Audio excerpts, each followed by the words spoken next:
Boa noite a todos, sejam muito bem-vindos, né? Hoje nós vamos fazer uma live diferente. Nós vamos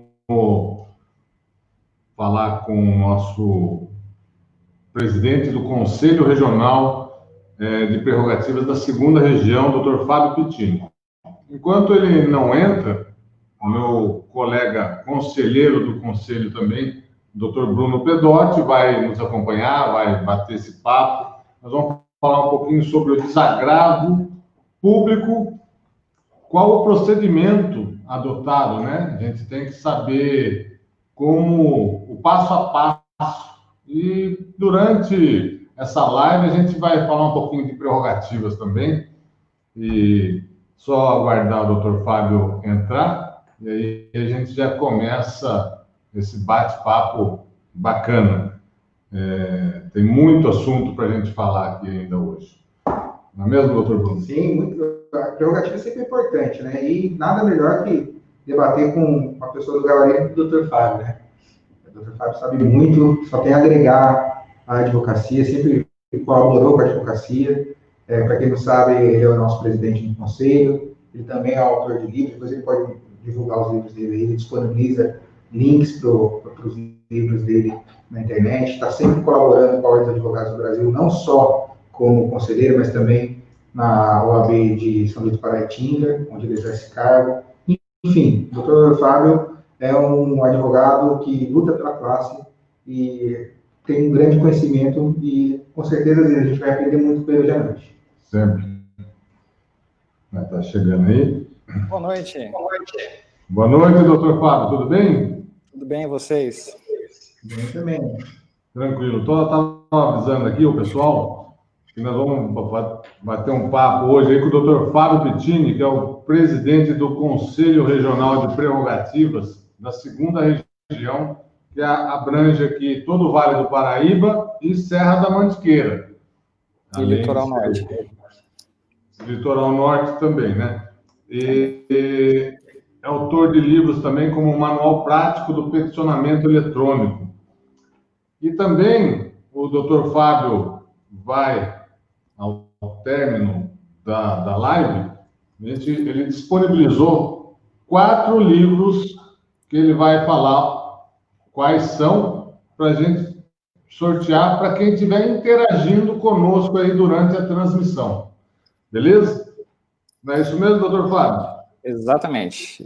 Vai ser um sorteio de 4 livros, sendo 2 que é do Estatuto da OAB, e tem alguma legislação complementar, tem o Código de Ética, o Regulamento Geral, alguns provimentos, a resolução que regulamenta o desagravo, que eu vou mencionar também, e tem a Lei de Abuso de Autoridade. Então, são 2 exemplares de cada, que vai ser sorteado aí para os seus telespectadores.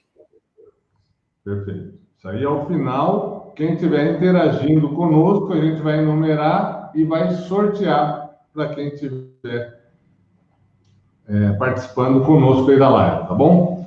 Bom, doutor Fábio, antes de mais nada, vamos começar a live falando um pouco das prerrogativas do advogado, porque diariamente a gente vê aí advogado falando, foi ofendido nas prerrogativas. Na verdade, as prerrogativas não são do advogado, as prerrogativas são do cidadão, que o advogado empresta para exercer o seu ofício. Não é isso mesmo? Exatamente. Então, antes de mais nada, boa noite a todos. Quero agradecer ao convite, agradecer a oportunidade de poder falar um pouco sobre prerrogativas aqui. Eu digo um pouco porque se me deixar aqui, às vezes eu fico a noite inteira falando aqui, então você tem que me dar umas cortadinhas aí, porque é um assunto que me é muito caro, e desde 2003 eu estou oficialmente envolvido com prerrogativas na OAB, desde que entrei na comissão, então é um assunto que eu gosto muito de falar, então você vai me policiando aí, vai me tesourando, porque senão eu falo bastante aqui. Quero agradecer na sua pessoa, toda a diretoria, o doutor Bruno, que está aí, o secretário, o doutor Cláudio, inclusive falar para o doutor Cláudio que eu fiquei muito lisonjeado, né, pela live que vocês fizeram, dos elogios e que vocês fizeram a mim também agora, mas se deve mais, acho que pela nossa amizade do que realmente pelo meu merecimento. Então, fica aqui registrado o meu muito obrigado, vocês são muito gentis, e as prerrogativas, como você bem disse, elas são, o doutor Leandro Sarcedo, que é o presidente da Comissão Seccional de Prerrogativas de São Paulo, ele faz um paralelo dizendo que é uma caixa de ferramentas, né? Então, é aquela caixa de ferramentas que a pessoa precisa para poder exercer sua profissão. Então, como você bem disse, ela não é um privilégio de uma classe, né? Muitas autoridades entendem que o advogado, ele é queridinho, ele é especial porque ele tem prerrogativas, mas outras autoridades também têm, o juiz tem prerrogativas, o promotor tem prerrogativas, o advogado tem, o delegado tem, então assim, todos têm prerrogativas. E elas estão diretamente ligadas no exercício da função.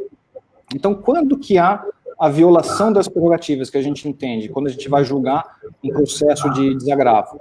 A doutora Marcele também, a tesoureira de vocês aí, muito obrigado pela presença.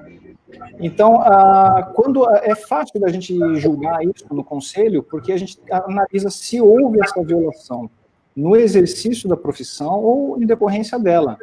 Porque se é alguma ofensa que não está no exercício da profissão, aí não é violação de prerrogativas, aí é alguma coisa de cunho pessoal, e aí não tem a intervenção da comissão, né, e, consequentemente, coordenadoria e conselho. Doutor, tem uma questão que eu queria debater com o senhor. Nós que estamos aqui à frente das comissões prerrogativas, né, já temos algum tempo aqui na casa, e é muito comum o advogado confundir um procedimento processual com violação de prerrogativas. Ele acaba, às vezes, fazendo um pedido, e esse pedido, obviamente, não é julgado, não é analisado, porque ele confunde o direito de prerrogativas com o direito processual, né? Queria que o senhor pudesse esclarecer um pouco quem está assistindo sobre esses fatos, né? Não sei se o senhor vivenciou muitas situações parecidas. Um exemplo clássico, doutor Bruno, é quando há um pedido, vamos supor, de gratuidade da justiça, né? A gente chama de assistência judiciária. Então, hoje, a nomenclatura correta é gratuidade da justiça, então o advogado faz o pedido, o juiz nega e ele acha que houve uma violação de prerrogativas, que há um cerceamento no exercício da profissão, quando na verdade não é. É uma questão, como você bem disse, processual, e ela deve ser atacada com um recurso cabível, que no caso é um agravo de instrumento, né? Então, a gente precisa verificar essa situação. Então, quando é questão processual, você tem os recursos que a lei prevê. Então, se você está na esfera civil, você vai olhar o Código de Processo Civil. Na esfera criminal, o Código de Processo Criminal, no trabalhista, a CLT e assim por diante. Então, a violação das prerrogativas, elas estão diretamente ligadas ao artigo 6º do Estatuto, o 7º, o 7º-A e agora o 7º-B, que foi incluído pela essa nova lei de abuso de autoridade.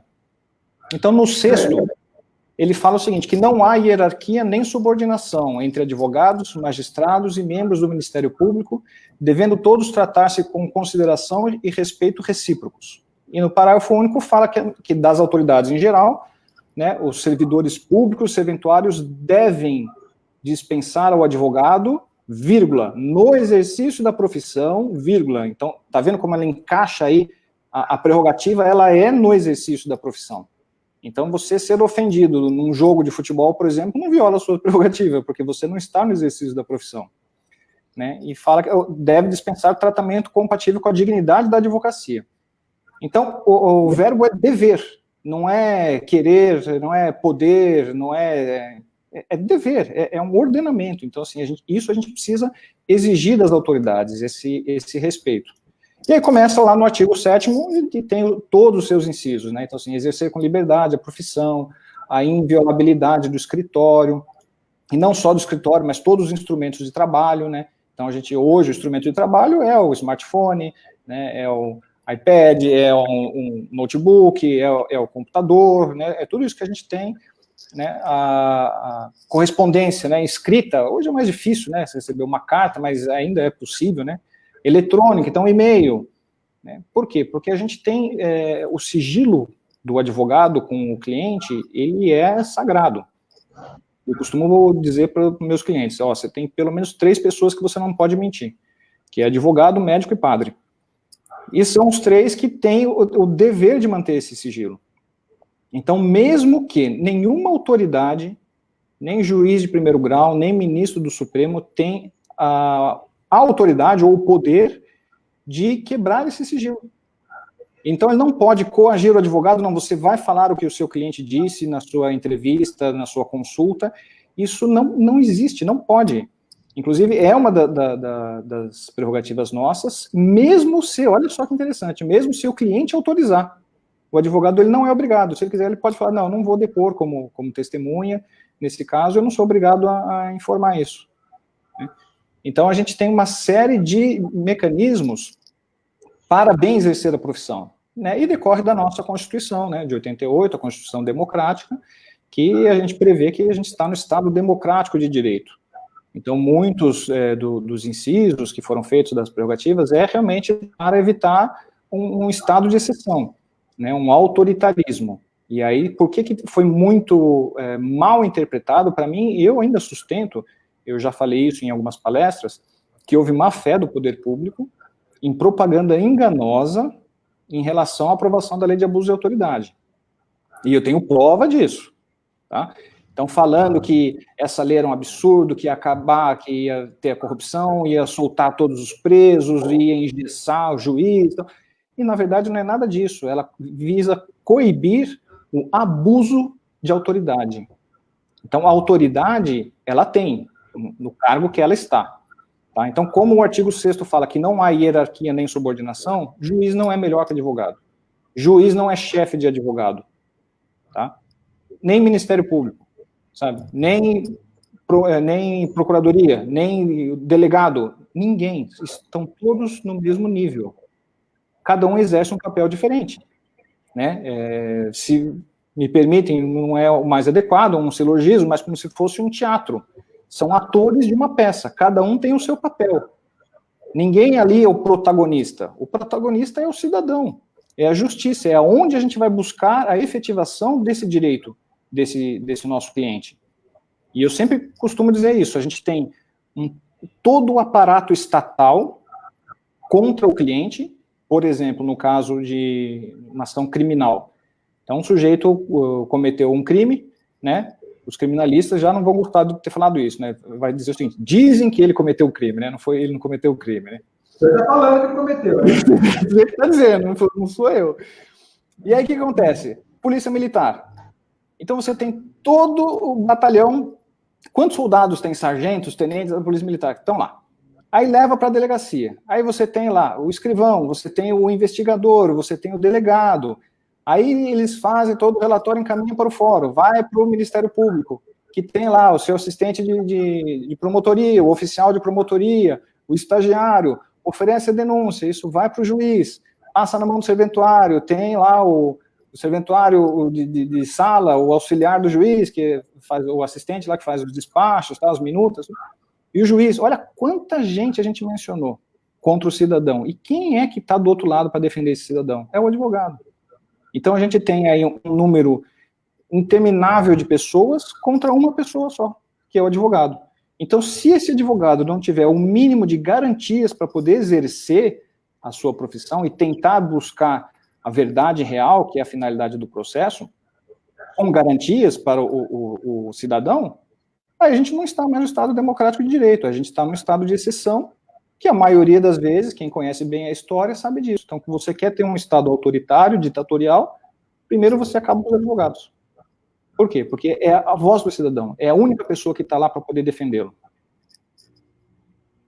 Doutor, uma questão que a gente sempre, acho que o presidente que aqui do meu lado pode falar também, o pessoal da área criminal sempre enfrenta, muitas vezes a administração pública, seja ela a delegacia, o presídio, enfim, tenta dificultar o acesso dos advogados àquele cliente que está preso. E é importante frisar que a nossa prerrogativa não é só comunicação com o preso. Ela é expressa, é comunicar-se com aquele que estiver preso, ainda que esse esteja incomunicável. Ou seja, a partir do momento que a pessoa está presa, ela não pode falar com a mãe, com o padre, como o senhor disse, com o médico, mas ela pode falar com o advogado. advogado, é um direito nosso, né? E a gente enfrenta muito isso, quem milita na área criminal, quem vai começar, vai enfrentar muito isso. É importante o advogado saber se impor, conhecer essa prerrogativa, né, doutor? Exatamente. Ela está no inciso 3 do artigo 7º, eu vou ler aqui o trecho, comunicar-se com seus clientes pessoal e reservadamente, mesmo sem procuração, quando esses se acharem presos, detidos ou recolhidos em estabelecimentos civis ou militares, ainda que considerados incomunicáveis. Então, isso aí, para mim, decorre diretamente da ditadura, né? Porque na ditadura você não tem isso. Você leva escondido, rapta, sequestra, tortura, põe numa sala, a pessoa não sabe onde está, os familiares não sabem o que está acontecendo, e está lá, e você não tem advogado. E, como você bem falou, é um problema assim, crônico que a gente tem, mas eu tenho fé que a gente vai superar isso. Mas, para isso, o que a gente precisa? A gente precisa capacitar os advogados. Então, assim, uma das bandeiras que eu tenho tentado defender é o seguinte: na faculdade, a gente tem a aula de ética, que também é fundamental, é importantíssimo, a gente saber a ética do advogado. Mas a gente deveria ter também uma aula de prerrogativas, porque a gente não tem. A gente se forma e aí depois a gente vai aprender. Tá aqui, a lei federal, nosso estatuto tá aqui, daí você vai ler e vai tentar aprender sozinho isso, né? Ou com auxílio das comissões locais, da coordenadoria, do conselho, né? A gente tem. Aliás, eu quero parabenizar o doutor Aziz pela grande e brilhante iniciativa da efetivação do Comitê de Prerrogativas, que, se eu não me engano, acho que é o primeiro do estado de São Paulo, se não for do Brasil, né? Então, assim, a Pindamonhangaba está muito bem representada, acho que são 21 ou 22 membros, se eu não me engano, e para mim é a comissão mais importante da ordem. Então, eu acho que tem que ter quanto mais advogados fazerem parte dessa comissão, é fundamental. E aí, ainda que não saibam, que sejam feitos grupos de estudos, capacitação, aprimoramento, porque é fundamental. Como é que a gente vai defender o direito dos outros, né, do cliente, se a gente não sabe o nosso, né? Então, se de repente nisso, o nosso, como a gente mencionou, quer dizer, a prerrogativa do advogado, mas que ela é emprestada pelo exercício da profissão. Então, nesse caso aí do inciso 3, se eu não sei que eu posso me entrevistar pessoal e reservadamente com o meu cliente que está preso, mesmo sem procuração, ainda que incomunicável, aí tá bom, eu consegui, tal, peguei a carteira, bonitinho, estou todo feliz e vou lá na delegacia, vim conversar com o fulano de tal, que eu soube que ele está preso. Não, o senhor tem procuração? Não, não tem. Então não pode. Aí o que você faz? Tá bom, desculpa, boa noite, e vai embora para casa. Então como é que você vai defender o cidadão? Se é uma prerrogativa que está sendo emprestada para você, um exercício para você defender ele, né? E está dizendo que mesmo sem procuração, o que a gente tem que fazer? Tem que saber isso de cor, tem que andar com o estatuto no bolso e mostrar para a autoridade, olha, é lei federal, eu não preciso de procuração, e eu tenho que falar com ele pessoal e reservadamente, né? É muito romantismo, e eu fico, às vezes, doente com relação a isso. Você vê filmes, você vê novelas. Primeiro que está tudo errado, né? Primeiro que qualquer audiência para eles é júri, está todo mundo dentro da sala, todo mundo fala, aquela coisa, e a população que assiste isso acha que na vida real é isso que acontece, não é. Ela se espelha naquilo, né? Muitas vezes. Pode falar. Ela se espelha naquilo muitas vezes e leva aquilo como uma verdade real, absoluta, né? Acha que o juiz manda o advogado calar a boca, o advogado fica quieto no meio da audiência. Pois né? A população acha que é aquilo. Não, e acha que quando você vai visitar um preso, né, vai ter aquela celinha, né, com aquela luzinha, com ar-condicionado, com aquela mesa grande, e você consegue conversar numa boa, a pessoa sai da sala, aí você chama, guarda, carcereiro, o cara abre a porta. Isso não existe, gente. A situação real é muito diferente disso. Você tem um parlatório que parece baia, baia mesmo, de bicho, né? Aqueles coxos, tal, um espacinho que mal você consegue ficar, todo mundo se espremendo lá, e para tentar conversar. Como é que você consegue conversar reservadamente, né, com a gente atrás de você? Não dá. Né? Então, assim, é muito complicado. Mais do que isso, eu vou até ressaltar aqui que eu tenho falado. Para quem é advogado criminalista, e vai, agora não por causa da pandemia, mas quem vai, assim, vamos dizer, uma vez por semana, 2, às penitenciárias, onde tem aquele scanner scanner, ele emite radiação, mas não se fala quanto de radiação tem, e o advogado criminalista está se submetendo àquilo ali. Eu falo que o advogado não é obrigado a passar por ali, porque ele está botando em risco a saúde dele, no exercício da profissão. Ele pode ter uma revista, pode ter Detector de metal, outros meios, mas se fosse submeter a esse scanner uma vez, 2 por semana, quanto de radiação não vai ter? E a coisa mais comum hoje, para quem atua na área criminal, principalmente na execução, porque o CDP, você tem a opção de somente passar no detector, no scanner corporal, se o detector acusar. Mas tem unidade que já toma o scanner como padrão. Então, assim, você chega na unidade, passa no scanner. E, às vezes, o advogado da execução, ele vai 5, 6 vezes ao dia no presídio, um em cada presídio. Aí ele fica exposto naquilo, doutor. Ele passa de manhã em 2 presídios, à tarde. Qual o nível de radiação? A gente sabe que, infelizmente, há colegas que já tentaram, infelizmente, entrar com chip de celular, não na nossa região, mas é noticiado para a gente. A gente sabe que tem que ter um cuidado com a segurança. Mas o poder público também tem que pensar na saúde dos advogados, que estão expostos a essa radiação, como o presidente às vezes falou, e que ali, às vezes, no dia, passam o quê? 8, 6, 7 vezes no scanner corporal. Né? Quem lida com execução criminal vai em vários presídios e está exposto, né? Isso a longo prazo, como fica, né? Então, assim, a gente teve até um debate ali com uma comissão local de prerrogativas, presidente Pitino, e a gente chegou a ouvir essa reclamação de um advogado, né? A gente ouviu essa reclamação de um advogado. Então, assim, eu acho que a prerrogativa do advogado, ela vai além, as comissões agirem, né? Ela vai além do que é o nosso direito, mas também de cobrar um bom senso das instituições públicas, né? Porque, principalmente agora na pandemia, a gente vê que não tem um bom senso. Eles cobram um bom senso da nossa parte, mas eles não dão um bom senso em troca. E é o que, pelo menos aqui em Pinda, a gente tem sempre colocado como uma via de mão dupla. Tanto o bom senso do advogado, quanto o bom senso da instituição pública. Eu acho que é mais ou menos isso. Eu sempre falo que realmente a questão de prerrogativas é bom senso. Mas a gente está vivendo uma época que, assim, acho que não existe mais bom senso, está tudo muito polarizado, eu costumo até brincar, né? É a era do mimimi. Então, você não...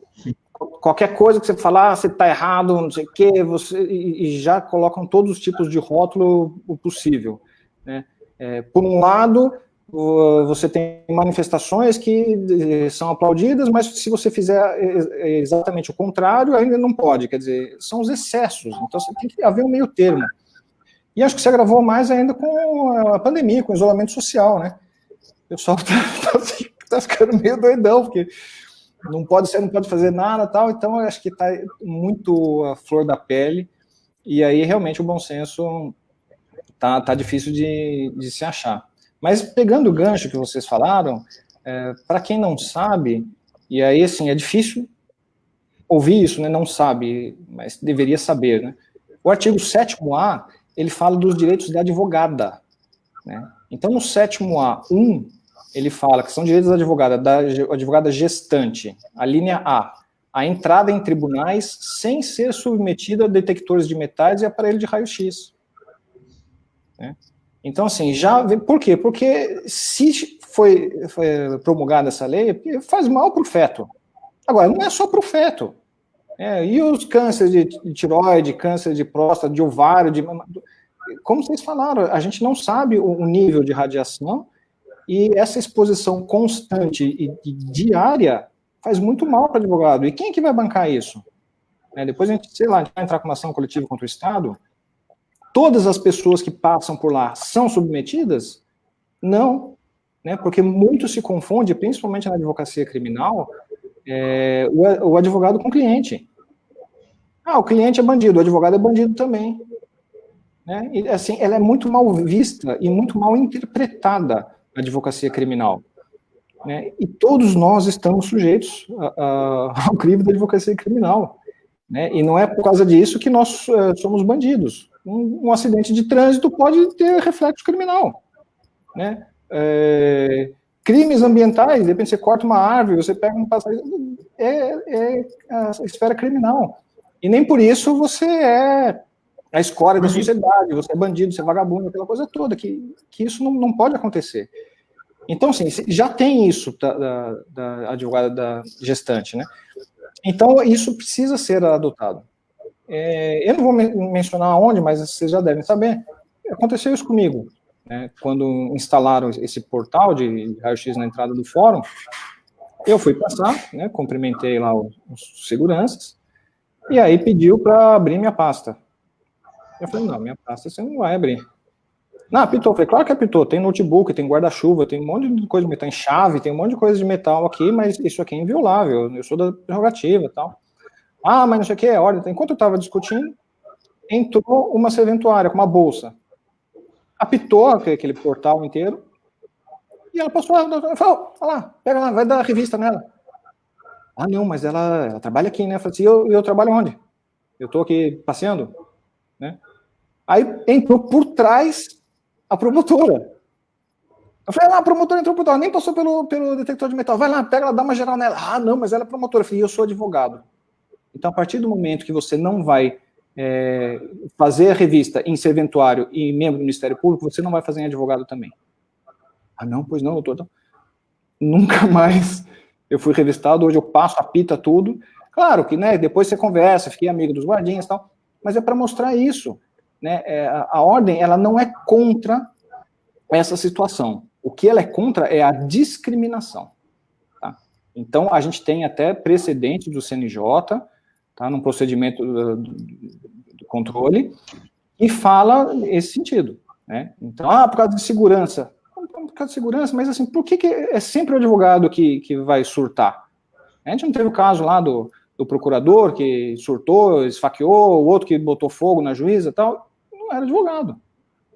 Quem garante que o guardinha do Banco do Brasil, no posto do fórum lá, que está armado com 38, ele não tenha discutido em casa, ou tenha um surto psicótico, o próprio guardinha que na entrada do fórum, né, o segurança, ou o PM que fica lá na sala da juíza.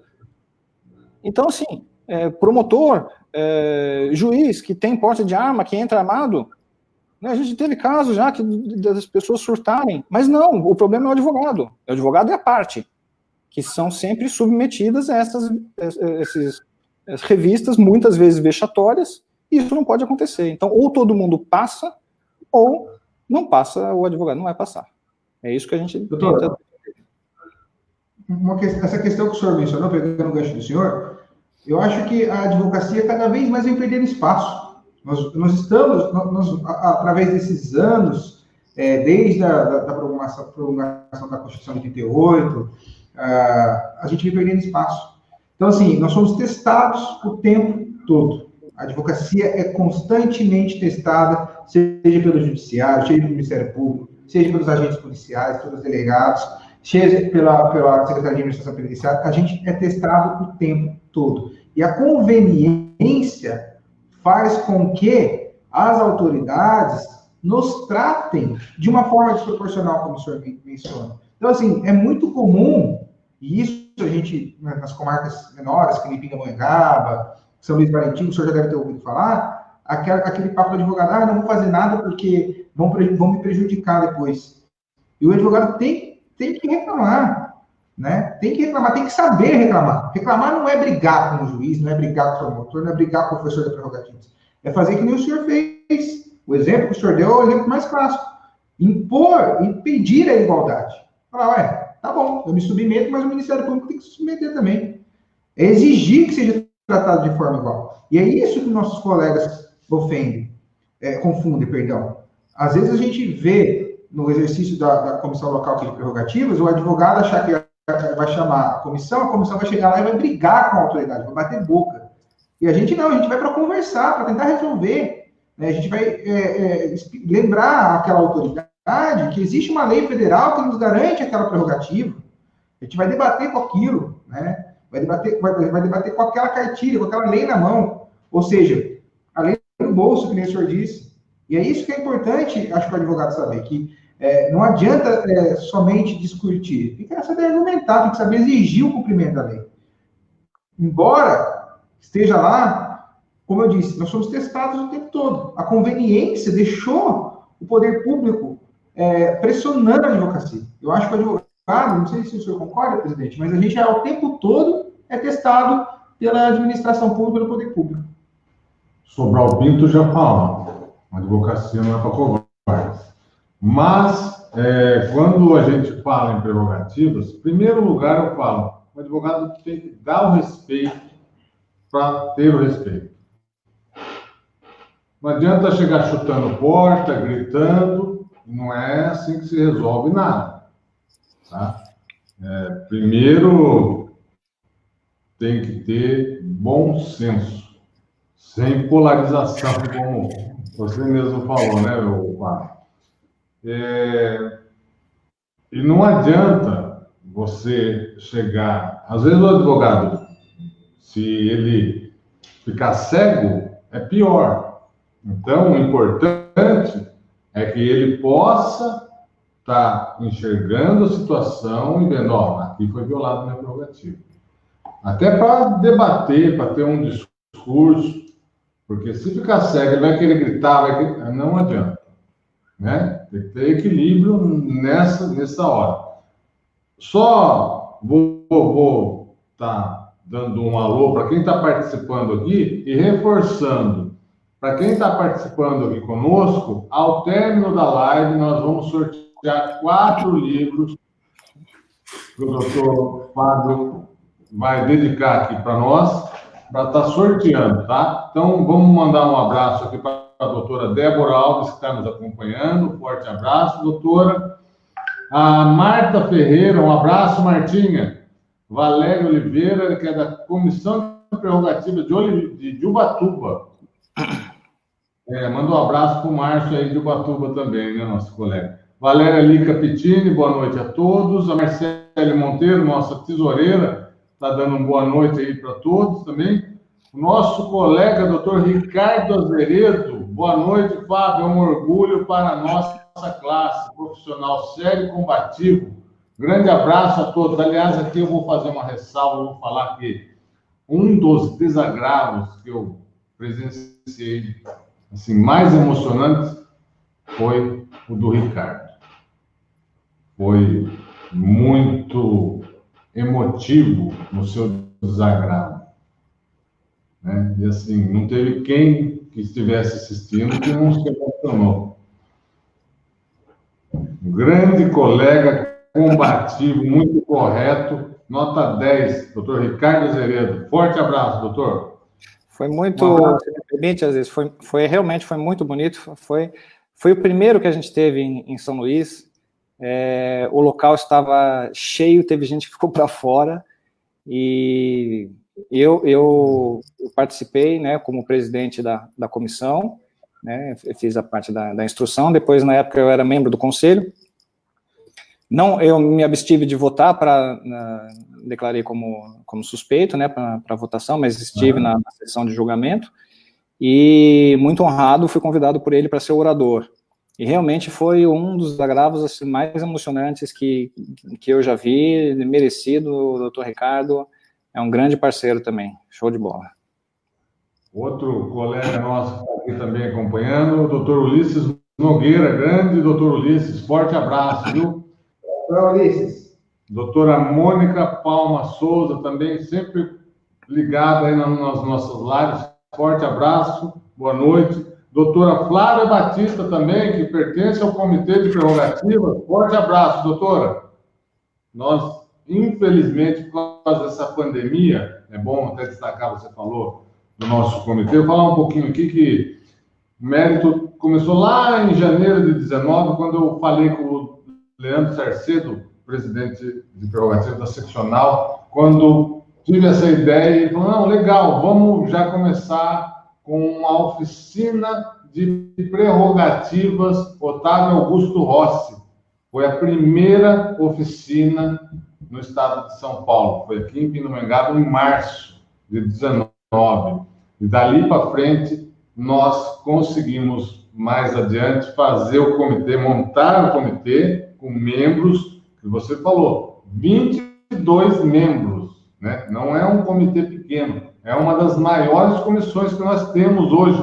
O comitê, né, é mais que uma comissão, né? Ele tem braços. Então, assim, ele é muito importante. Hoje, se não é o mais importante da subseção, está aqui o Bruno, que não é um dos membros também, ativos, muito.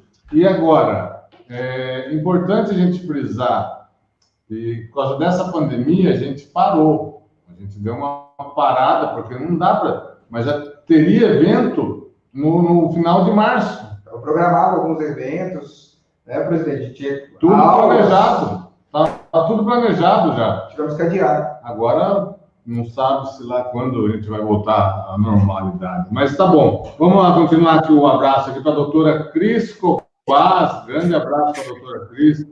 Doutora Flávia falando aqui, de muito avalia e interesse esse grupo de estudos para a defesa das prerrogativas. Ótima ideia. É isso aí mesmo.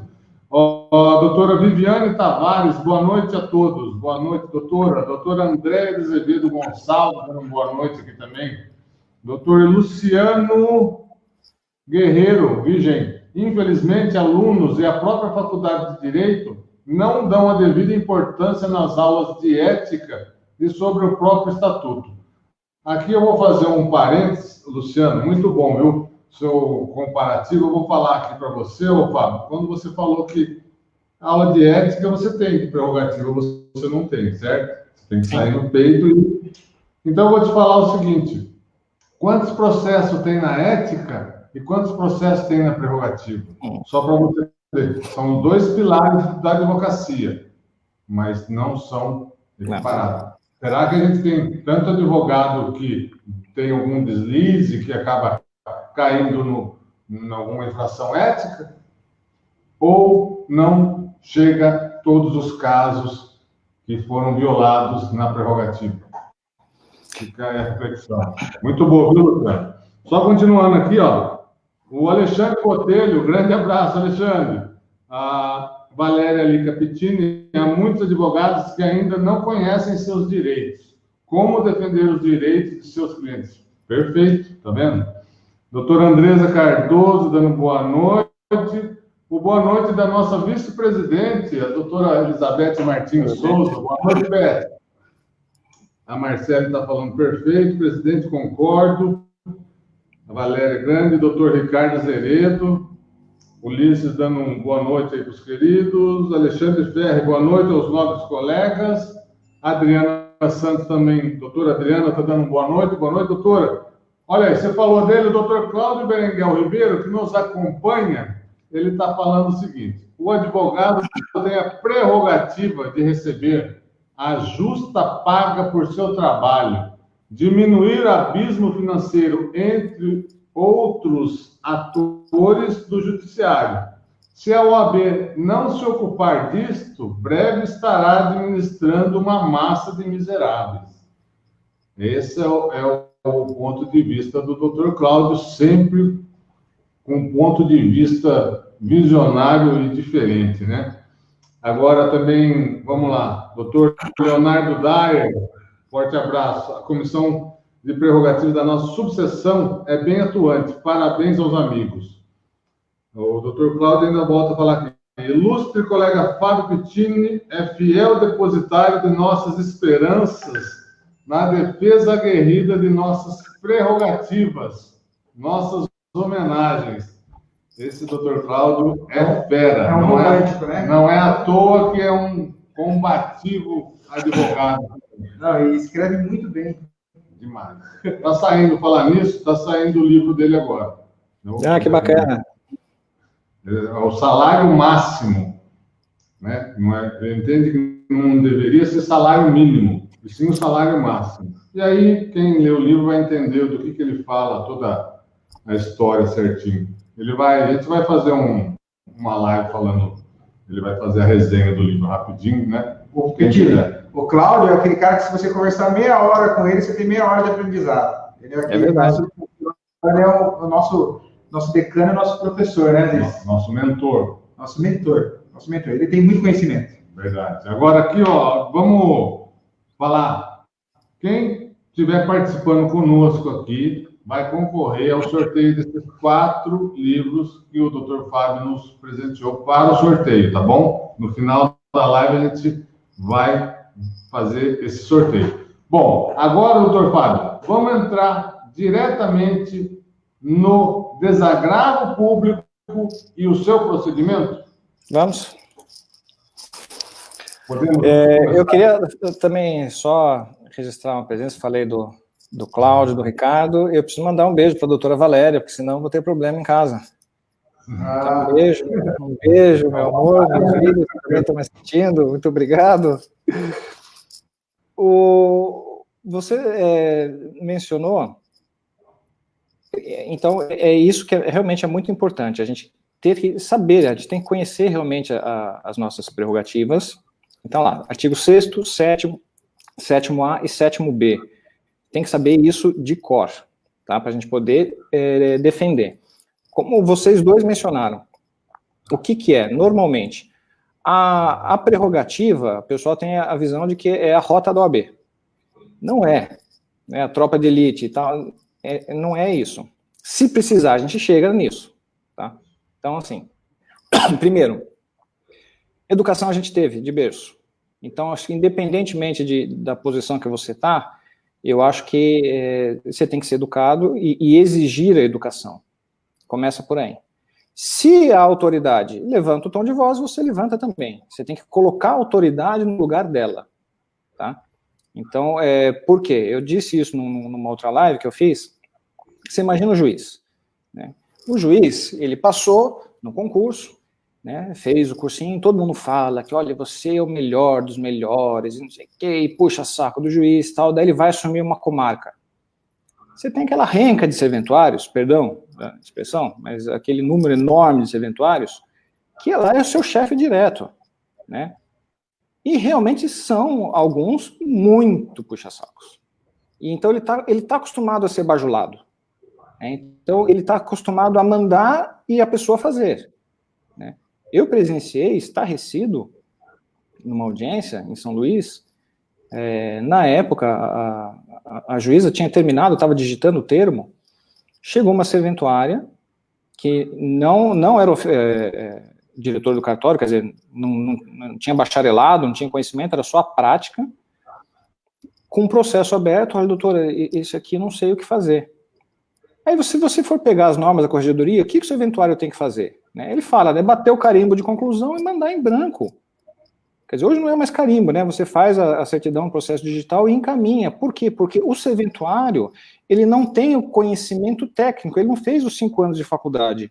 Né? É uma pessoa que passou num concurso público, que exige o quê? O 2º grau. A juíza deu uns berros com ela e falou, você vai lá no meu gabinete, tem um livro nesse aqui, você vai pegar, vai estudar, porque isso aqui eu não vou fazer, quem vai fazer é você. Nossa, eu não sabia o que fazer. Não sabia onde enfiar a cara, quer dizer... Então, assim, trata os funcionários dessa forma. E aí acha que o advogado é mais um funcionário. Então, daí acha que tem o direito de gritar com o advogado. Acha que tem o direito de ser sem educação com o advogado. Acha, como eu já ouvi, que o advogado não está cumprindo com o seu papel, quando o advogado está defendendo o direito do cliente. Acha que o advogado está para atrapalhar o processo, porque o processo sem advogado é muito melhor, né? Porque só eu decido, ninguém contesta as minhas decisões, né? E a coisa mais gostosa, diz aí vocês dois, que o advogado consegue, num agravo de instrumento, ter uma decisão monocrática liminar, não é? É uma delícia. É uma delícia. Por quê? Porque o juiz dá aquela decisão. A gente não se conforma com aquela decisão. A gente acha que, na visão, a interpretação da lei está equivocada. Nós temos a razão. Você, advogadozinho, porta de cadeia, eu sou juiz. Quem tem razão sou eu. Eu entendo dessa forma, eu decido, ponto, acabou. Eu tenho a caneta, é isso e ponto final. Aí você vai lá e senta com agravo. Aí você consegue eliminar uma decisão monocrática, dizendo, olha, tá tudo errado, esse advogadozinho aí tem a razão, né, anula sua decisão, cumpra-se.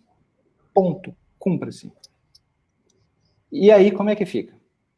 Então, isso que o doutor Bruno falou, das comarcas pequenas, São Luís é vara única. É uma juíza. Aí vocês têm mais áreas. Então, assim, é muito mais complicado. E no começo da minha carreira, eu já mencionei isso também, eu fiquei estarrecido, porque tinha um advogado, um senhor já que na época veio de São Paulo, que estava lá, e saiu aquela decisão, eu não me conformei com aquela decisão, nossa, bem início, eu acho que o primeiro ano de carreira, eu falei, eu vou entrar com agravo. E aí eu fui perguntar para ele, né, escuta, como é que faz, que guia que tem que recolher? Eu não sei. Eu falei, como o senhor não sabe? Eu não sei. Eu falei, você nunca entrou com um agravo de instrumento? Não. Eu falei, e daí você sempre se conformou com a decisão? Quer dizer, o juiz sempre está certo, ele não é humano, quer dizer, ele não erra. Né? Eu não sabia. Aí eu fiz, eu ganhei, quer dizer, primeiro ano não tinha um ano de advocacia, contra a decisão daquele juiz, que era o juiz, e aí, nossa, esse advogadozinho aqui, aí reformou a minha decisão. E aí depois, sabe o que ele fez? Ele tirou cópia do processo, que na época era físico, para guardar como modelo o meu agravo. Então, esse entendimento de que a gente não pode recorrer, que vai desagradar o juiz, que vai ficar marcado, tal, esse é um entendimento que a gente precisa apagar, esse entendimento absolutamente equivocado. Vou repetir, absolutamente equivocado. Respeito não se impõe, respeito se conquista. Tá? Então, não é um juiz gritando que ele vai impor o respeito. Ele conquista muito mais o respeito sendo educado, sendo gentil, sendo simpático. A gente teve juízes que passaram por lá que saíam da sala de audiência e iam tomar café com a gente na sala da OAB. E aí, quando precisava de alguma DOC, a gente se estapeava, porque é uma mão lava a outra, né? Nós somos amigos, nós fizemos a mesma faculdade. Há pouco tempo atrás, estávamos sentados do mesmo lado na carteira, no banco escolar. Aí a pessoa passa num concurso, tem aquela doença que a gente chama da juizite, né? Que aí virou um outro ser. Não é mais alguém que vai tentar fazer, promulgar ou fazer cumprir a justiça na Terra. Ele é um semideus, né? Ou o próprio Deus, talvez, né? Tem alguns que se encaram. E você tem toda aquela pessoal de serventuário fazendo isso. E eu questionei aquela serventuária, eu falei, escuta, mas espera aí, a sua função não é essa. A sua função é botar o carimbo e mandar em branco, por que você não faz isso? Ai, se eu fizer isso, o senhor não sabe o que ela pode fazer. Eu falei, o que ela pode fazer? Está nas normas da corregedoria. Vocês são, sei lá, quantos vocês são? São 20. Ela é uma só. Então, assim, essa união falta, né? Falta isso também para nós, advogados, essa união. Nós somos muito mais numerosos do que as autoridades. Se você somar todas as autoridades, todos os juízes, todos os delegados, todos os promotores, os advogados são muito mais. Então, não era para estar acontecendo isso que o doutor Bruno falou. De todo dia a gente ser violado na prerrogativa, a gente ser pisado, a gente ser maltratado, a gente ser humilhado. Não era. Era o contrário, somos maioria. Então nós precisamos nos unir e precisamos fazer valer isso. Então, onde houver a violação da prerrogativa, o advogado, ele é o primeiro defensor, mesmo não sendo da comissão. Aquele advogado que foi violado, ele é o defensor da prerrogativa. Ele fez isso no juramento dele, né, defender as prerrogativas. Então, quando acontece isso, primeiro ele tem que tentar restabelecer a ordem ali, né, e imediatamente chamar a comissão, ou chamar a coordenadoria, né. Você falou muito bem aí. O primeiro a defender as prerrogativas do advogado é o próprio advogado. E aí é o que eu te falo. E aí ele tem que ter o equilíbrio, não se exaltar, com educação e exigir o seu direito, né? E foi violado ali e mostrar o porquê.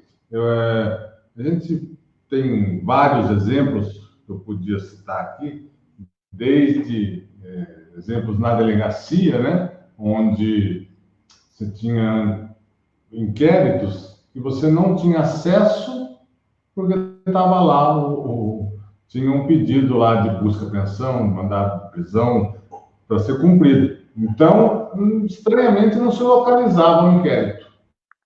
Né? Hoje é tudo digitalizado, tudo diferente, né? Mas ainda acontece. Não se junta, ou você, sem procuração, você não tem acesso. Tem essas coisinhas esses porém, né? Que a gente ainda precisa estar desviando para poder ter essa paridade de armas, né? Recentemente viralizou aí na internet um vídeo de uma juíza federal, acho que de Santos, se não me engano, onde o réu fala que só ia responder as perguntas do advogado. Sabe o que ela falou? Ela falou, não, você vai ter o direito ao silêncio então, porque não é previsto isso, ou você responde todo mundo ou não responde ninguém. Está no Pacto de São José da Costa Rica, cara. Ela não deixou ele falar. O senhor vai utilizar o seu direito ao silêncio? Não. O advogado do lado falando e passou por cima, atropelou. Agora, esta mesma juíza que fez isso autorizou a quebra do sigilo telefônico, mas não perguntou para a defesa se ela concordava, ou não cientificou a defesa também da mesma forma. Que paridade de armas, né? É o indago. Só rapidinho aqui, ó. A Marta Juliana Carvalho está falando. A combatividade é requisito imprescindível à advocacia. Parabéns pela iniciativa dos esclarecimentos. Forte abraço, doutora Marta Juliana. Cadê aqui? Vamos lá. Quem estiver participando, interagindo, no final, a gente vai sortear 4 livros. Doutor Fábio vai falar. São 2 estatutos e 2 livros de abuso de autoridade. É isso, doutor? Exatamente. Então, vamos entrar de sola direto agora no desagravo público, propriamente falando, que é a medida efetivada na defesa do advogado que tenha suas prerrogativas violadas. Vamos lá, deixa eu só esclarecer, esses 4 livros são e-books, tá? E infelizmente, eles só rodam na plataforma da Apple. Então, iPhone, iPad, iPod, iMac, MacBook e tal, quem usa o sistema Apple, ele vai funcionar, porque o cadastro para desenvolvedor do Google está fechado, eu não consegui fazer. Então, ele só roda, vai funcionar, e aí quem for sorteado e realmente não tiver nenhum equipamento desse, pode doar para o colega seguinte. O desagravo, ele está previsto, ele é uma das nossas prerrogativas, né, de ser publicamente desagravado quando ofendido, né, e ele está lá também no Regulamento Geral da OAB, no seu artigo 18. No artigo 18, parágrafo 3º. Então, o que ele fala? Que um inscrito na OAB, quando ofendido comprovadamente em razão do exercício profissional, então olha aí a diferença, né, o porquê que a prerrogativa ela é emprestada para o advogado, que ela é do cidadão, porque tem que estar comprovadamente no exercício. Né? Então, o que eu falei para a gente no conselho é muito simples na hora que for julgar a violação. Né? Foi em razão do exercício, né, ou em função dele, foi desagravo concedido. A gente não precisa valorar. Né? Eu sou contra isso porque não existe no julgamento do desagravo o esquema de valoração de ofensa. Toda ofensa é igual, é diferente do criminal. Vou fazer a dosimetria da pena. Não existe isso no desagravo. Foi um impedimento de acesso aos autos, ou o impedimento ou a supressão da voz do advogado, né, de reclamar pela ordem, que também é uma prerrogativa, né, reclamar verbalmente ou por escrito. Então, quando você faz a intervenção sumária, né, pela ordem, tem que ser ouvido. Não vou dar a palavra para você. Isso aí, até você ser preso, né, ou você ser agredido no fórum, quer dizer, não, os dois são iguais para fins do procedimento administrativo. Então, um não é mais grave que o outro. Todos são graves. Tá?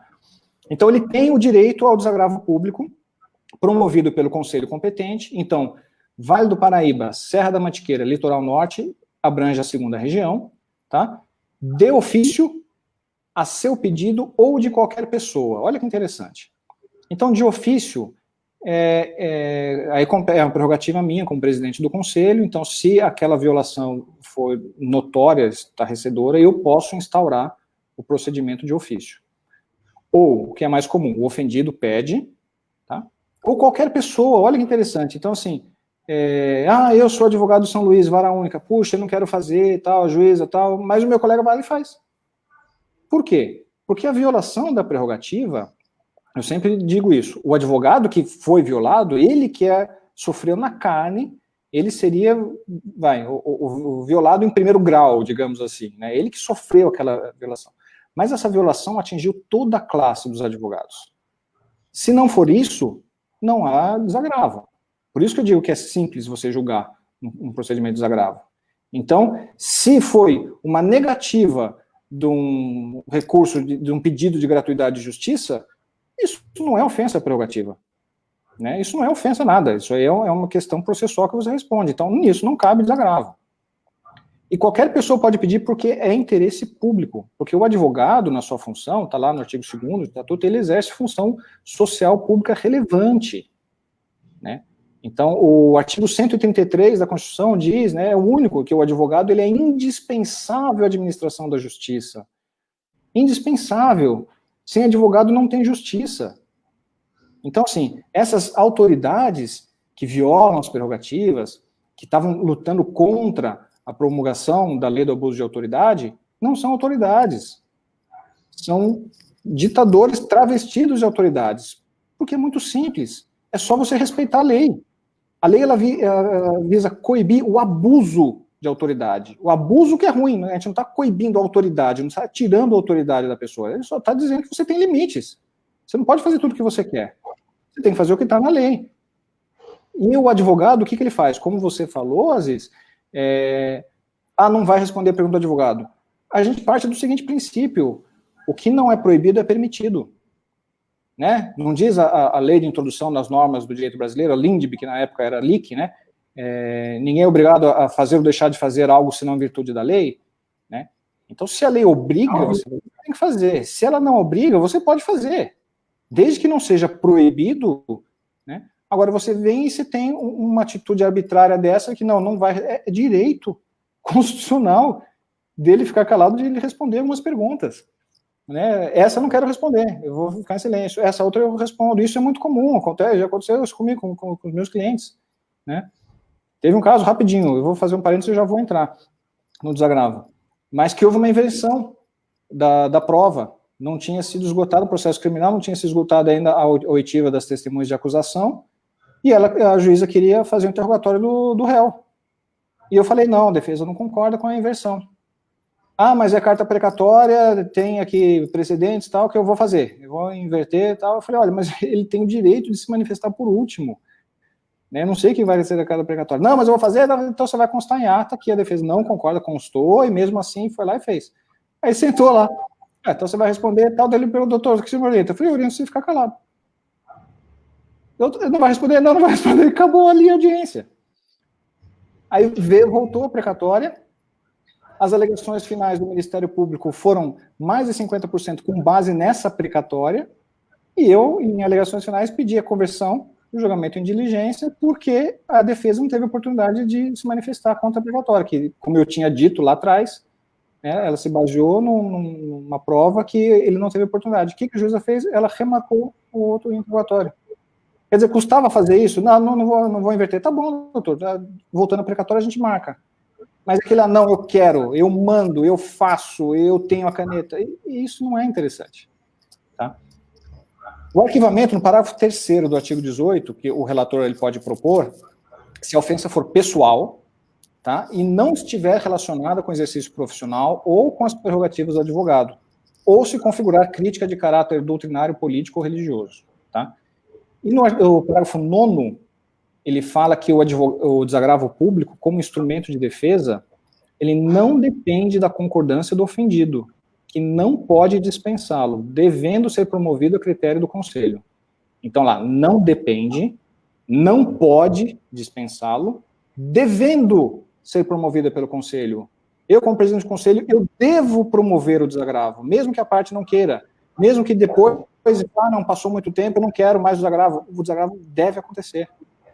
Se você não quiser participar, o que eu acho um absurdo, né, o ofendido, porque na sessão do desagravo público, que é onde você vai ter aquele abraço coletivo, que depois de todo o processo administrativo, amparado em lei, tá, e já vi autoridades dizendo que não reconhecem a ordem como o julgador, isso está na lei federal, assegurado o contraditório e a ampla defesa. E olha só que interessante, Aziz, a autoridade que violou a prerrogativa, no processo de desagravo, o que ela tem que fazer? Ela tem que se valer de um advogado para defendê-la.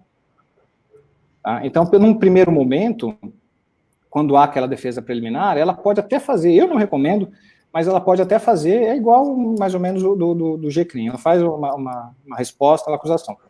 Mas, se tiver instrução e produção de prova oral, quer dizer, oitiva de testemunhas, ela não pode fazer pergunta para as testemunhas, tem que ser através de um advogado, que é o advogado quem tem o jus postulandi, ele que tem o direito de postular.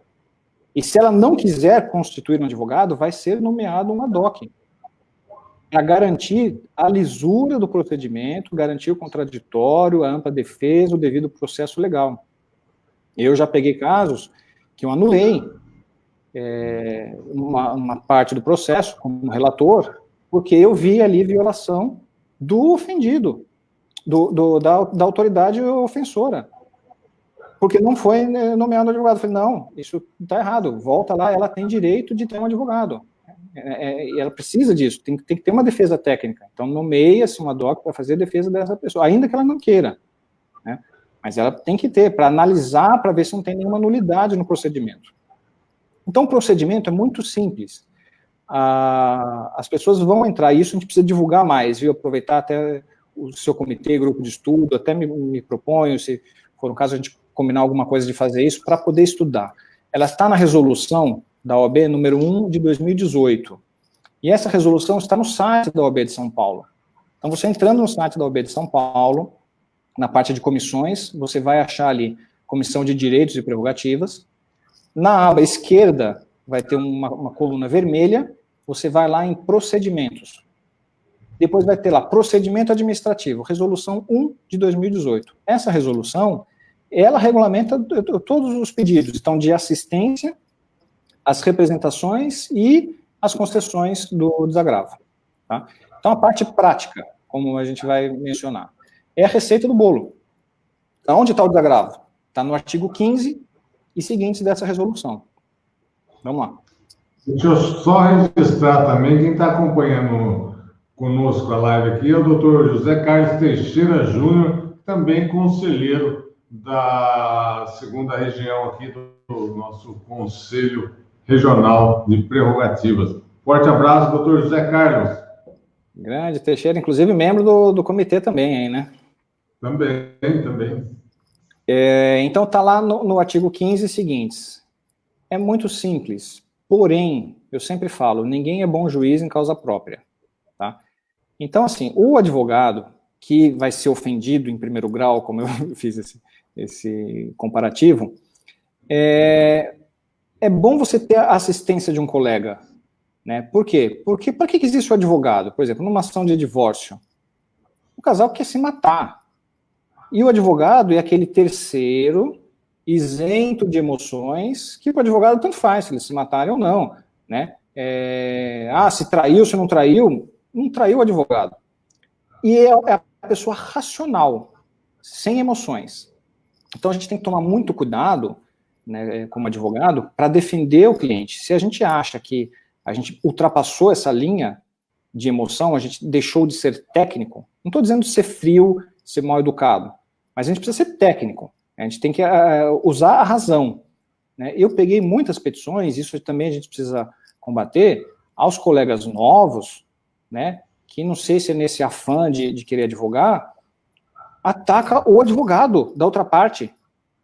Mas eu falei, meu Deus, na minha manifestação eu falei assim, eu não sou parte no processo, eu sou advogado, a parte são os dois, nós somos profissionais, estamos fora, né? Então, ou você se retrata, toma mais cuidado, ou então vai ter que ter um problema aí ético-disciplinar, aí que eu vou te representar. Tive que fazer isso, né? Porque assim, perdeu noção, quer dizer, comprou aquela briga, aquela emoção, e partiu para o ataque pessoal, né? Muitas vezes acontece numa audiência, tem um embate, às vezes, até um pouco mais caloroso, né? E a pessoa leva para o lado pessoal, quer dizer, sai da audiência, não te cumprimenta, não olha na tua cara. Peraí, nós somos colegas. A gente vai brigar no campo das ideias, a gente vai brigar no campo do processo. Fora isso, terminou a audiência, vamos sair, tomar um café, tomar uma cerveja, alguma coisa, nós somos colegas. né? Então, assim, você tem que fazer o pedido do requerimento conforme o artigo 15 e seguintes. Então, como ninguém é bom juiz em causa própria, peça uma ajuda para alguém, para algum colega. E aí é a receita do bolo que a gente está acostumado a fazer. Então, você vai fazer direcionamento para o presidente da comissão onde ocorreu o local dos fatos, onde a ofensa foi feita.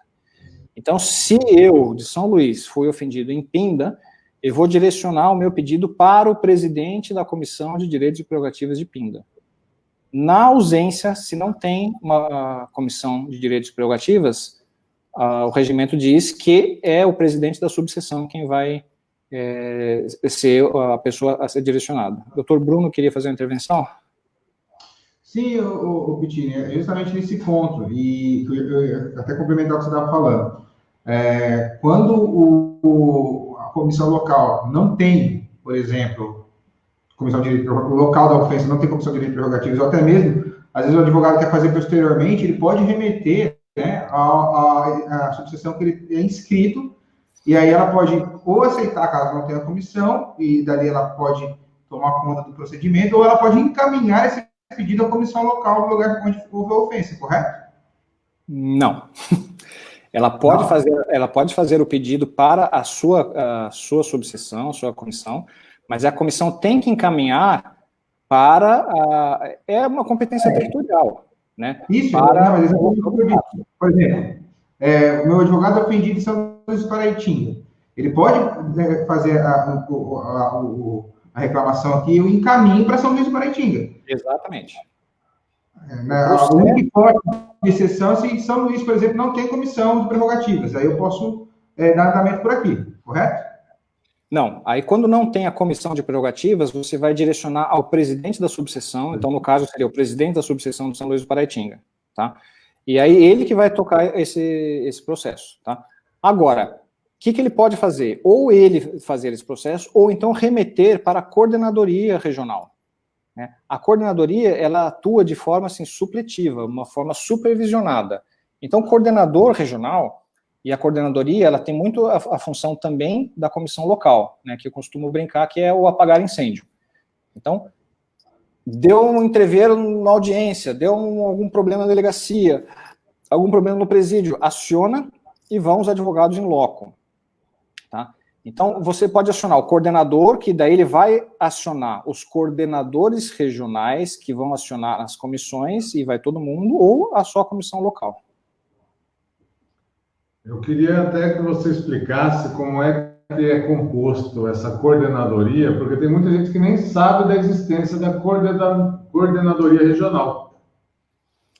A coordenadoria regional, ela está vinculada ao Conselho Regional de Prerrogativas, né? Nós somos representados pelo brilhante e combativo Dr. Rubens Aparecido, é um advogado de Jacareí, né? E dentro da coordenadoria nós temos os coordenadores locais. Então a gente tem um coordenador regional, que é o Dr. Rubens, e algumas subseções indicaram seus coordenadores regionais. Então, quando tem algum problema que é acionada a coordenadoria, o próprio coordenador ele pode ir até o local e também ele pode acionar os seus coordenadores, sem prejuízo de acionar a comissão local. O que a gente tem que entender isso? Quanto mais gente, melhor. Para ajudar, é o que eu falei, se não é para ir lá ficar gritando que é problema tal, a gente vai primeiro tentar conversar, explicar, mostrar para a autoridade. Não deu certo numa boa, vai numa ruim, né? O Sarcedo falou, né? A gente vai à força, se for o caso, se precisar. Mas somos advogados, né? Nós somos finos, nós somos educados, nós somos polidos. Então a gente vai primeiro com a cortesia, tá? Mas se a gente vê que o negócio não dá certo, a gente vai no mesmo nível para manter a ordem, o Estado Democrático de Direito ali. Então a gente aciona a coordenadoria e ela também é muito utilizada quando não há comissão local na subseção, ou, e aí também é uma opinião pessoal minha, a comissão local não quer assumir esse processo, não quer fazer o trâmite desse processo. Por que aí vai a minha ressalva? Eu sou muito do que você falou, às vezes, é sobrar o pinto. A advocacia não é uma profissão para covardes. Então, se você está na comissão de prerrogativa, é óbvio que você está na linha de frente. Então, se você não quer estar na comissão de prerrogativas, você vai estar em qualquer outra comissão. Comissão de cultura e eventos, você vai fazer alguma outra coisa, tá? Então, é a comissão para realmente apagar o incêndio, é a mãe, né? É o pai, é a criança, eu vou chamar o pai, vou chamar minha mãe. É a comissão de prerrogativas, o pai e a mãe, que vai lá para tentar resolver essa situação. Então, assim, na minha visão pessoal, não presidente do conselho, para mim isso é inadmissível. Então, se você, a partir do momento que você se predispõe a trabalhar, e aí tanto a comissão quanto a diretoria, todos os cargos da ordem são gratuitos, isso também é muito importante que a gente fale, tá? Que a gente não tem o reconhecimento, principalmente da nossa classe. Né? A gente tem o quê? Críticas, a gente tem cobranças, raramente a gente tem algum agradecimento, e a pessoa não sabe que a gente está doando o nosso tempo, a gente está doando o nosso intelecto em prol da classe. Né? Quantas e quantas vezes, às vezes, você largou seu escritório, que é onde é o seu ganha-pão, porque você não ganha um centavo como presidente da OAB, para cuidar de problemas de advogados. E fez o melhor que pôde, e ainda teve advogado que falou mal de você, achando ruim, quer dizer, entendeu? Então, isso é importante. Então, quando a pessoa se predispõe a aceitar esse cargo, ela não pode falar, não, aqui eu não vou querer que esse processo tramite aqui na minha sucessão, porque São Luís é vara única, só tem uma juíza, eu vou ficar marcado. Então, você vai embora para casa e larga a carteira. Você não é digno de ser chamado advogado. Eu sou muito duro em relação a isso, porque eu já fui assessor da presidência do TED, e eu digo, por isso que eu falei, é uma enganação você achar que você não pode recorrer, que você não pode brigar, que você não pode fazer nada, porque você vai ficar marcado. É aí que você garante o respeito. Principalmente quando você tem a decisão modificada no tribunal, daquele que acha que é o suprassumo, que entende tudo, que você não sabe nada, e aí vem um negócio e com cúmplice, aí ele começa a te respeitar. E aí o que eu digo? Os juízes, eles não pensam, as autoridades, promotores, duas vezes em oficiar para o TED. Quando você falou da disparidade, a gente tem muito mais processos ético-disciplinares do que de prerrogativas. Agora, será que é o desconhecimento? Será que é porque eu deixo para lá? Então, isso a gente precisa acabar.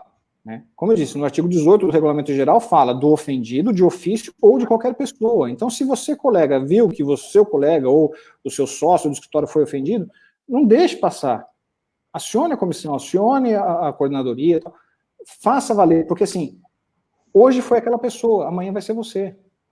Se a gente não põe um freio nesse abuso da autoridade, da violação da prerrogativa, não tenha dúvida que amanhã vai ser você. Então, se você não gostou do que você passou, não queira que o seu colega, o próximo, passe pela mesma coisa. Então, você faz isso. Aí o procedimento ele vai ocorrer na subseção, tá? Ou na coordenadoria, e aí eu vou fazer um paralelo com o processo criminal. Comissão e coordenadoria é como se fosse delegacia. Ela não tem a competência para julgar, para decidir. Ela só vai fazer todo o colhimento das provas, né? Ele vai fazer a administração do processo. Então, recebeu o requerimento. Vai analisar se preenche formalmente os requisitos, se aquele procedimento ele pode ser processado. E aí nomeia se pode o presidente da comissão, isso é um dever da comissão, ou da subseção, dar o despacho, ou pode nomear algum membro da comissão para dar um despacho de admissibilidade. Para você fazer o filtro. Porque eu falei, se chega lá um requerimento de desagravo público, de um caso que o juiz negou o pedido de gratuidade de justiça, eu vou indeferir de cara. Isso não é caso de concessão de desagravo. Isso é questão processual. Então, essa admissibilidade se faz. Aí depois você vai citar a autoridade ofensora para poder fazer uma defesa. Tá? O importante é, leiam a resolução 1 de 18. Porque o que ela fala? Que quando você vai dar entrada nesse procedimento, você já tem que arrolar as suas testemunhas. Então tome cuidado, porque assim, a gente tem vários procedimentos, né? Trabalhista é um, criminal é outro, civil é outro, juizado é outro, né? E o momento para você indicar, não é assim, eu vou arrolar as testemunhas no momento oportuno. O momento oportuno é aquele. E outra, é você que tem que levar as testemunhas. Tá? Algumas tomam cautela de mandar uma carta da AR e tal, mas se você pegar pela resolução, é o requerente que tem que levar as suas testemunhas para lá. O ideal é evitar a prova oral, né? Por quê? Porque a prova oral a gente sabe, como o próprio juiz, o juiz não gosta de prova oral, de testemunha. Sabe que vai puxar sardinha, sabe que vai mentir, né? Sabe, vai ter que marcar uma audiência, aquela coisa toda.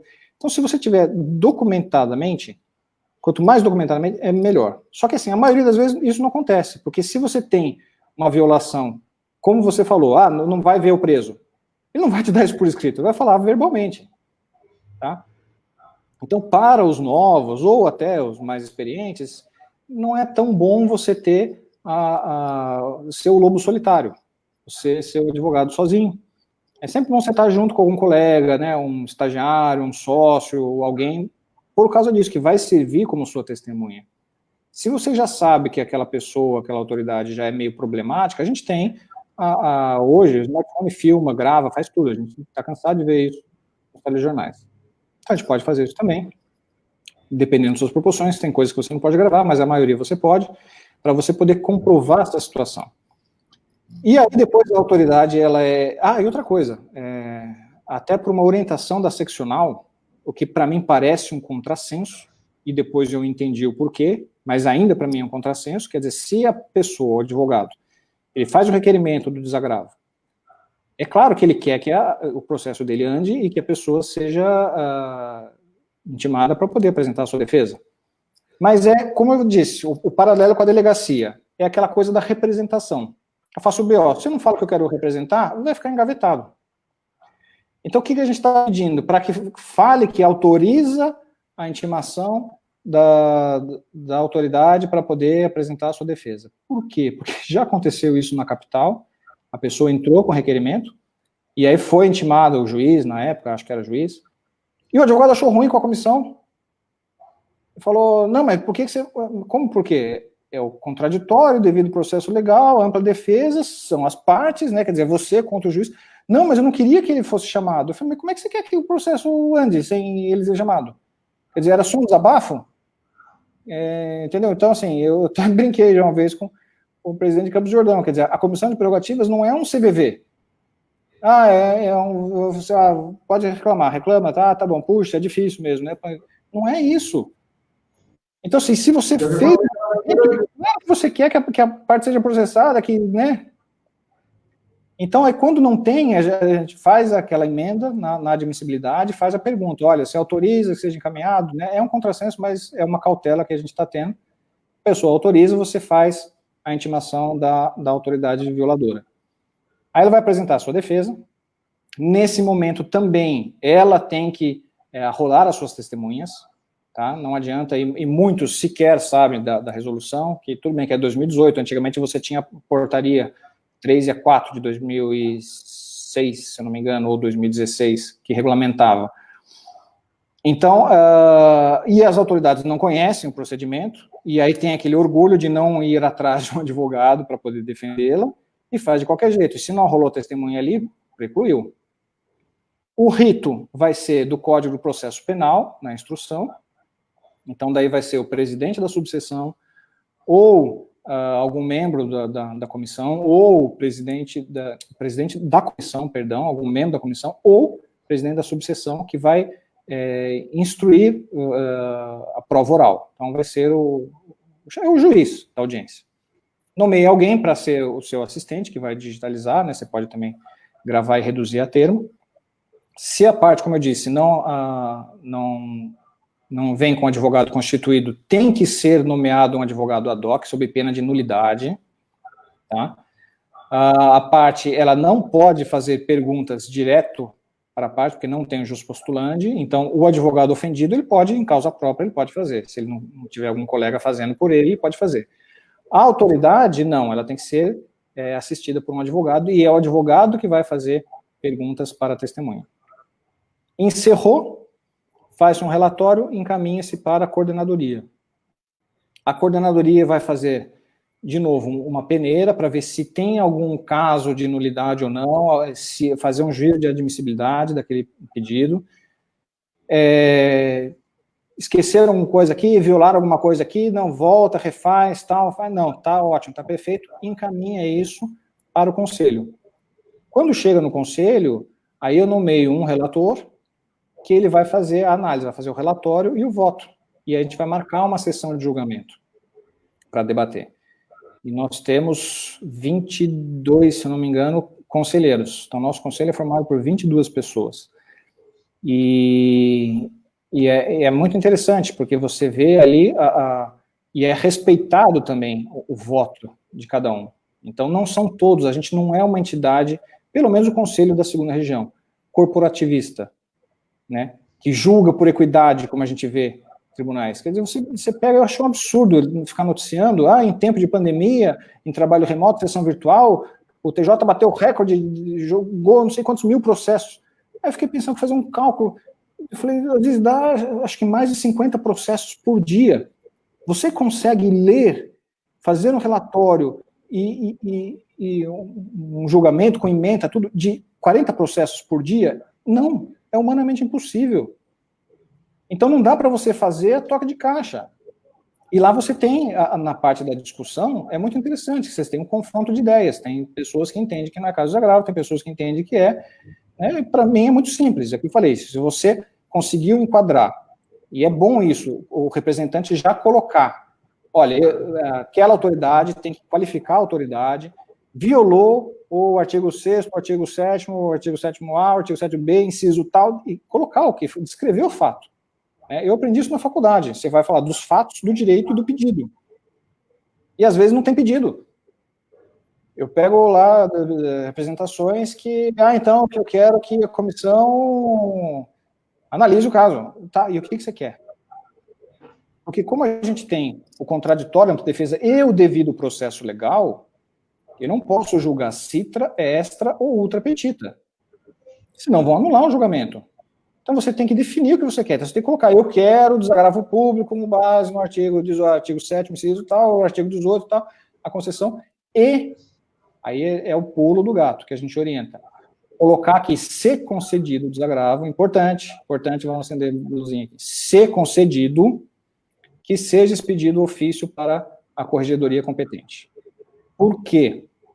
Porque o desagravo, ele é um processo administrativo. Qual é a função do desagravo? É você restabelecer a ordem.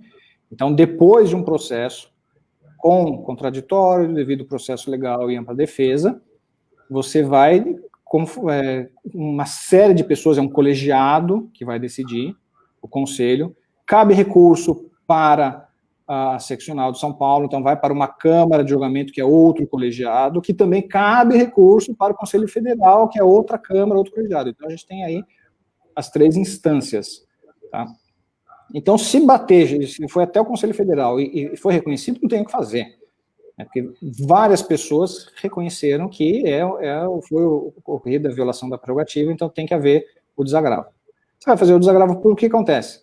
A gente tem aqui a súmula do Conselho Federal 6 de 2018, que ela diz o seguinte: inscrição, idoneidade.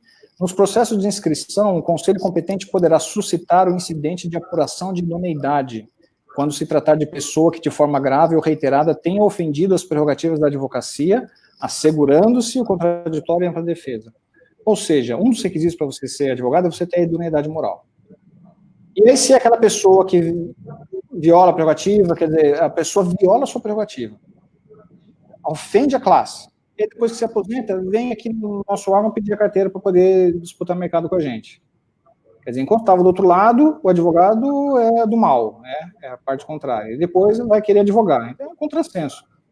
Então, pode ser feita essa suscitação desse incidente e pode ser negada a inscrição daquela pessoa que foi autoridade que violou as prerrogativas do advogado. Existe no site da OAB, isso foi uma notícia de 19 de agosto de 2019, eu procurei agora antes da gente entrar aqui, mas não achei, que a OAB Nacional, por meio do Colégio de Presidentes, estavam discutindo para fazer uma redação de um projeto de lei para impedir que as autoridades que violem as prerrogativas sejam aceitas nos quadros. Então, o que acontece? Deixaria de ser um entendimento, uma súmula do Conselho Federal e seria texto de lei, seria lei federal. Então, a gente alteraria o estatuto e colocaria lá, quem viola a prerrogativa não tem direito a ser advogado. Que acho que é uma decorrência lógica disso, né?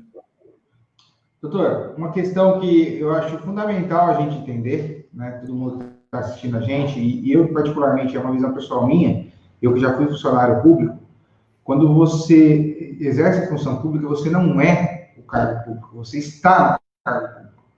E nós somos advogados. Essa é uma grande diferença. O senhor provavelmente vai morrer advogado escrito na ordem, se Deus quiser, daqui a muito tempo. Mas o senhor vai ser sempre advogado. Agora, quando você está no cargo público, você está naquele cargo até se aposentar. Eu sempre sou filho de funcionário público, minha mãe sempre falou, rei morto, rei posto. No outro dia tem outra pessoa no cargo e acabou. Essa é uma grande diferença que a gente tem que entender. O juiz, o promotor, o delegado, a autoridade, ela está na função pública naquele período. No outro dia, ela pode estar em outro lugar, pode estar aposentada, ou até mesmo querendo uma inscrição na ordem. Então, assim, o advogado ele tem que entender isso, que nós somos advogados, em qualquer circunstância, a gente vai ser sempre advogado. Estando inscrito na ordem, com inscrição regular, vamos ser sempre advogado. Então, a gente tem que se unir, tem que lutar pela classe e diminuir essa testagem que as autoridades fazem com nós, advogados, todos os dias. Testam o limite da nossa paciência, o limite da nossa, vamos dizer assim, conivência com a violação das prerrogativas. Isso eu acho que é um dos principais pontos, assim, que o advogado tem que ter em mente. Sem dúvida, sem dúvida. Eu disse isso uma vez e vou dizer sempre, porque acho que é um exemplo muito interessante e se encaixa perfeitamente nisso. É uma historinha, né? O presidente Caio gosta muito de contar historinha, mas não é dele. Então, é uma historinha que ilustra bem isso, essa situação. Como eu disse, nós somos mais de 400 mil advogados, estagiários, tá? No estado de São Paulo, tá? Somos mais de 1 milhão no Brasil. E a gente não tem tudo isso de autoridades, tá? Mas, ainda, quando se fala em prerrogativa, há o respeito. As autoridades ainda respeitam, as autoridades ainda tremem. E você vê que, assim, o advogado sozinho, aquela andorinha que não faz verão, né? O juiz pode sambar em cima, mas na hora que chega as prerrogativas, a situação inverte. Felizmente, tá? E isso decorre muito do prestígio, né? De pessoas altamente qualificadas, gabaritadas, que fazem parte das prerrogativas, em todos os níveis, né? Desde as comissões, coordenadoria, conselho, comitê. Então, isso é muito importante, isso é uma coisa que a gente precisa manter e ter isso aqui ainda. Então, o que dizia? Era um pai que já estava acamado, estava na beira da morte e tinha 5 filhos. E aí, lá no interior, na roça, tal, ele virou, pegou para um filho e falou assim, cada um pega um galinho de ave. Ele pegou um galinho de ave. Daí ele pegou do filho menor, ó, tá vendo seu galinho aqui? Ele foi lá e, quebra o galinho. Eles foram lá e quebraram o galinho. Agora tá, vocês são 5 filhos, né? É uma família, né? Junta os 5. Juntou 5 galinhos, passou uma fita, tenta quebrar. Você não consegue. Um galho você consegue. Um maço de galhos, 5 galhos, você não consegue quebrar. E é isso que a Comissão de Prerrogativas tem que fazer. Então, porque eu sempre falo, juntos nós somos mais fortes. Então, quando houver a violação, vai ser em um advogado, vai ser em um estagiário. Mas na hora que chegar a comissão, que chegar a coordenadoria, aí a história é outra, é diferente. Bom, aí a gente marca uma sessão de julgamento daquele pedido. Então, o relator, ele apresenta o seu relatório e voto, e aí a gente designa uma sessão de julgamento. As partes são intimadas, tá, hoje pelo Diário Oficial da OAB, mas ainda assim é feita uma notificação por AR, tá? Então vai para a autoridade pretensa violadora, né, e os patronos. Na sessão de julgamento, é ainda assegurado a sustentação oral. Tá? Então, pelo regimento, ele prevê 15 minutos. A autoridade, não. O advogado dela, tá? Porque eu falei, não tem o justo postulante. Então, o advogado da autoridade pode fazer a sustentação oral e o advogado ofendido também pode fazer a sustentação oral. Se encerra a instrução, passa-se para a discussão do voto e depois para a votação propriamente dita, tá? Então, é um julgamento colegiado, como um tribunal qualquer, que normal, e os advogados já sabem disso. É proclamado o resultado no momento, mas depois isso também é publicado no Diário Oficial, e aí começa o prazo para um eventual recurso para a Câmara Seccional. Tá? Se não houver recurso, ou se o recurso for indeferido, e se não houver recurso para o Conselho Federal, transita em julgado, e aí vem de volta para o Conselho para poder designar a data do desagravo. E aí é o grande problema que nós, presidentes do Conselho, enfrentamos, porque a gente precisa fazer uma designação conjunta dessa data com os presidentes das subseções, né, e com o ofendido, tem que casar a agenda dos três. Né? E aí é esse momento que a gente pede mais atenção, que é o ápice. Porque enquanto você está tendo o processo do desagravo, é um processo, né, é aquele amargor, né, como você falou, doutor Ricardo, né, ali é o momento, né, então é emocionante, e aqui fica também o meu apelo, né, que a gente está falando agora online, mas nas palestras eu pergunto, quem já foi uma sessão de desagravo? 1 ou 2 levanta a mão, isso a gente não pode admitir. Sessão de desagravo tem que estar a advocacia em peso. Por quê? Porque aquela pessoa foi ofendida, de novo, em primeiro grau, ela que sofreu na carne a violação, mas todos nós fomos violados, todos nós sofremos.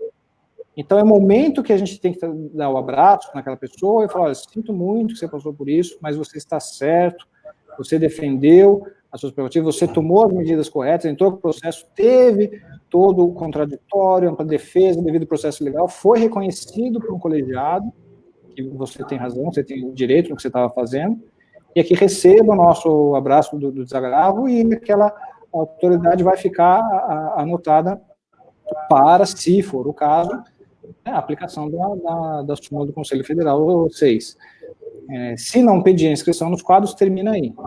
Mas aí entra o problema. Então, é só a parte administrativa. Então, se a pessoa requer a concessão do desagravo e a expedição, se concedido, para a corregedoria, porque o Conselho ele não tem a competência administrativa funcional. A gente tem a competência administrativa no âmbito da OAB. E aí, concedeu. Então, o que a gente faz? Como os juízes fazem, que oficiam para o TED. A gente vai oficiar para o TED deles, que é a corregedoria. Então, olha, foi decidido aqui por um conselho que o seu serventuário violou lei federal, artigo tal, inciso tal, contra advogado tal, então a gente requer que seja feita a apuração e a punição necessária. Mas a gente sabe que, infelizmente, eles são muito, muito, muito corporativistas. Então, mas a gente não pode se cansar. A gente tem que continuar lutando, tem que continuar batendo, porque água mole em pedra dura, tanto bate até que for. Uma hora a gente vai, e hoje, com a promulgação da lei do abuso de autoridade, a situação um pouco melhorou. Né? Eu acredito que há uma certa cautela, porque antes, eu não vou querer advogar quando eu me aposentar, então se dane as prerrogativas, eu vou fazer e desfazer, eu mando e desmando, e hoje não. E dependendo da violação, é crime.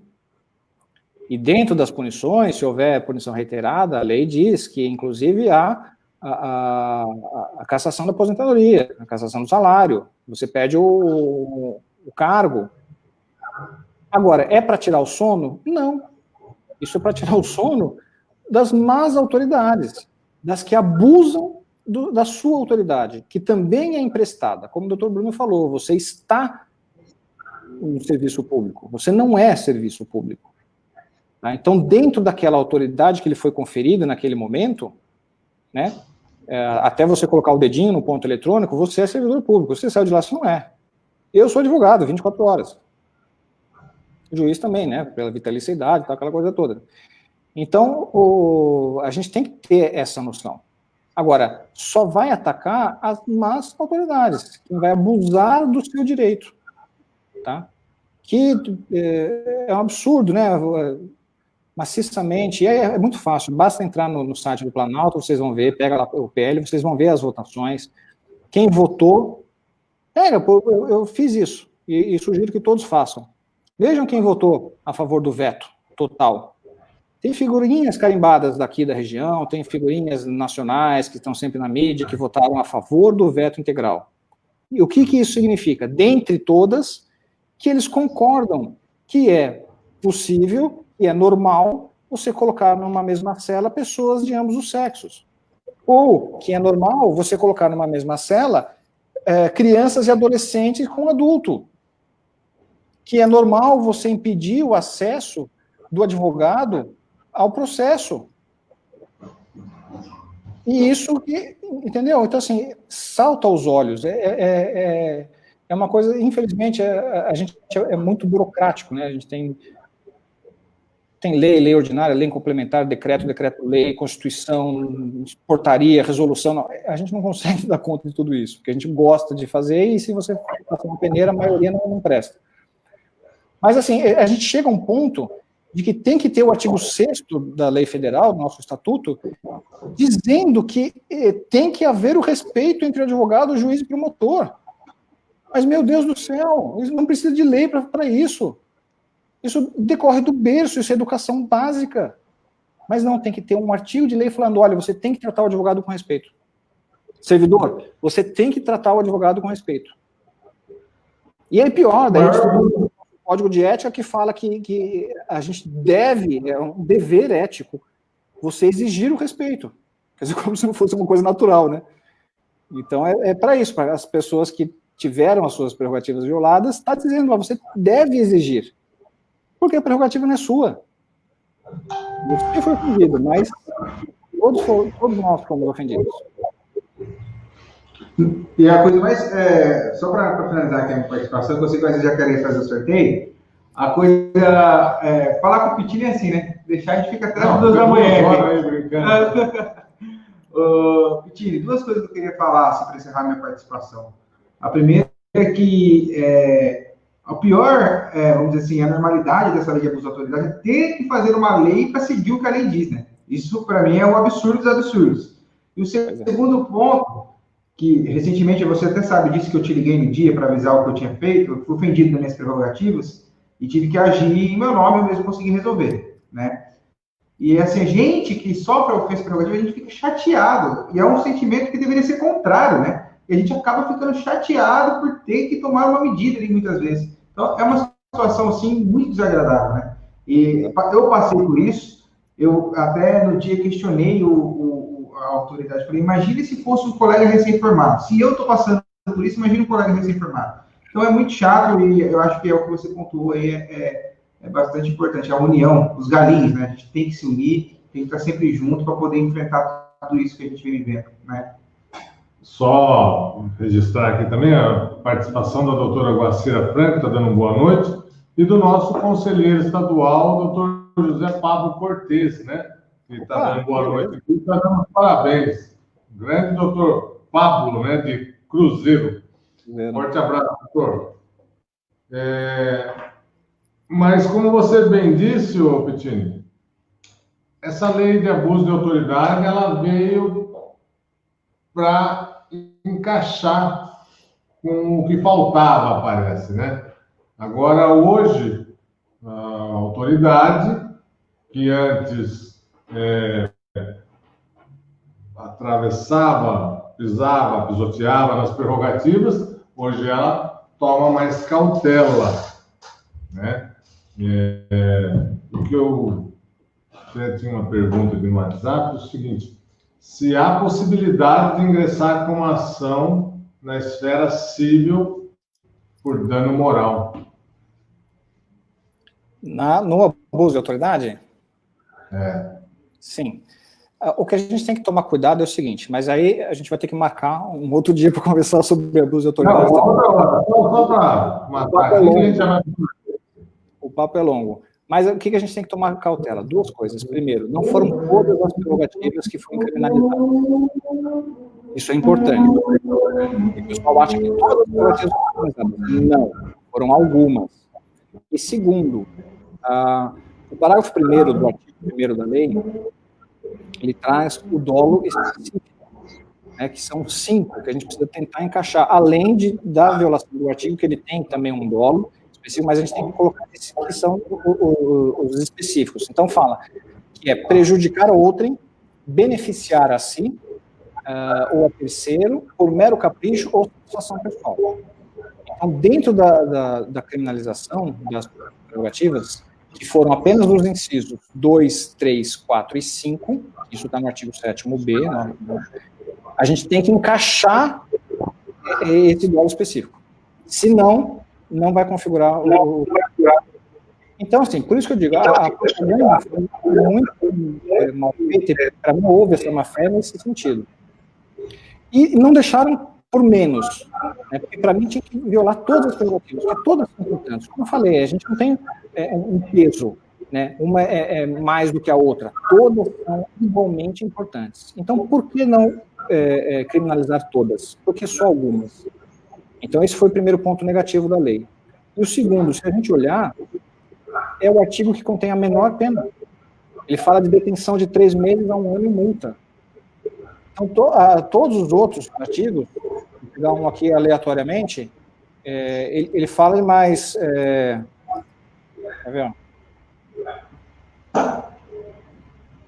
Olha lá, impedir sem justa causa a entrevista pessoal reservada do preso por seu advogado. Detenção de 6 meses a 2 anos e multa. Então, a gente precisa realmente verificar isso aí. Rapidamente, artigo 4º, os efeitos da condenação. Inciso 1, tornar certa a obrigação de indenizar. Aqui a resposta. Artigo 4º, inciso 1 da Lei de Abuso de Autoridade. O dano causado pelo crime devendo o juiz. Há requerimento do ofendido. Há requerimento do ofendido, não é de ofício. Quem vai julgar o outro juiz vai ser o próprio juiz.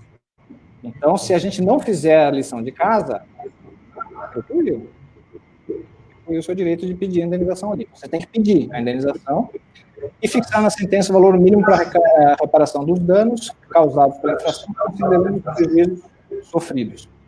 E no inciso 3 fala a perda do cargo, do mandato, da função pública, então que está condicionada à reincidência. Mas aí vamos lá. Então, os incisos 2, 3, 4 e 5 que foram criminalizados, quais são? 2, da inviolabilidade, né, do escritório, do smartphone, aquela coisa toda. O 3, que é o comunicar-se com seus clientes, pessoal, reservadamente, né? Então, se houver isso já é caracterizado um crime de abuso de autoridade, mas precisamos tentar encaixar no dolo específico. A autoridade não vai ver. Mas por que eu não vou ver? Por que você não vai deixar? Aí a gente tem que indagar isso, para a gente puxar a língua da autoridade, para ela poder falar, não, porque eu não quero. Pronto, beneficiar-se assim. Mero capricho. Você já tem os 2 dolos ali. Aí que está caracterizado. Aí você pode dar a voz do período. Tá? Ter a presença de um representante da OAB como preso em flagrante, então, se não tiver também crime de abuso de autoridade, não ser recolhido preso antes da sentença transitada no julgado, senão sala de estado maior, né? Ou, na sua falta, prisão domiciliar.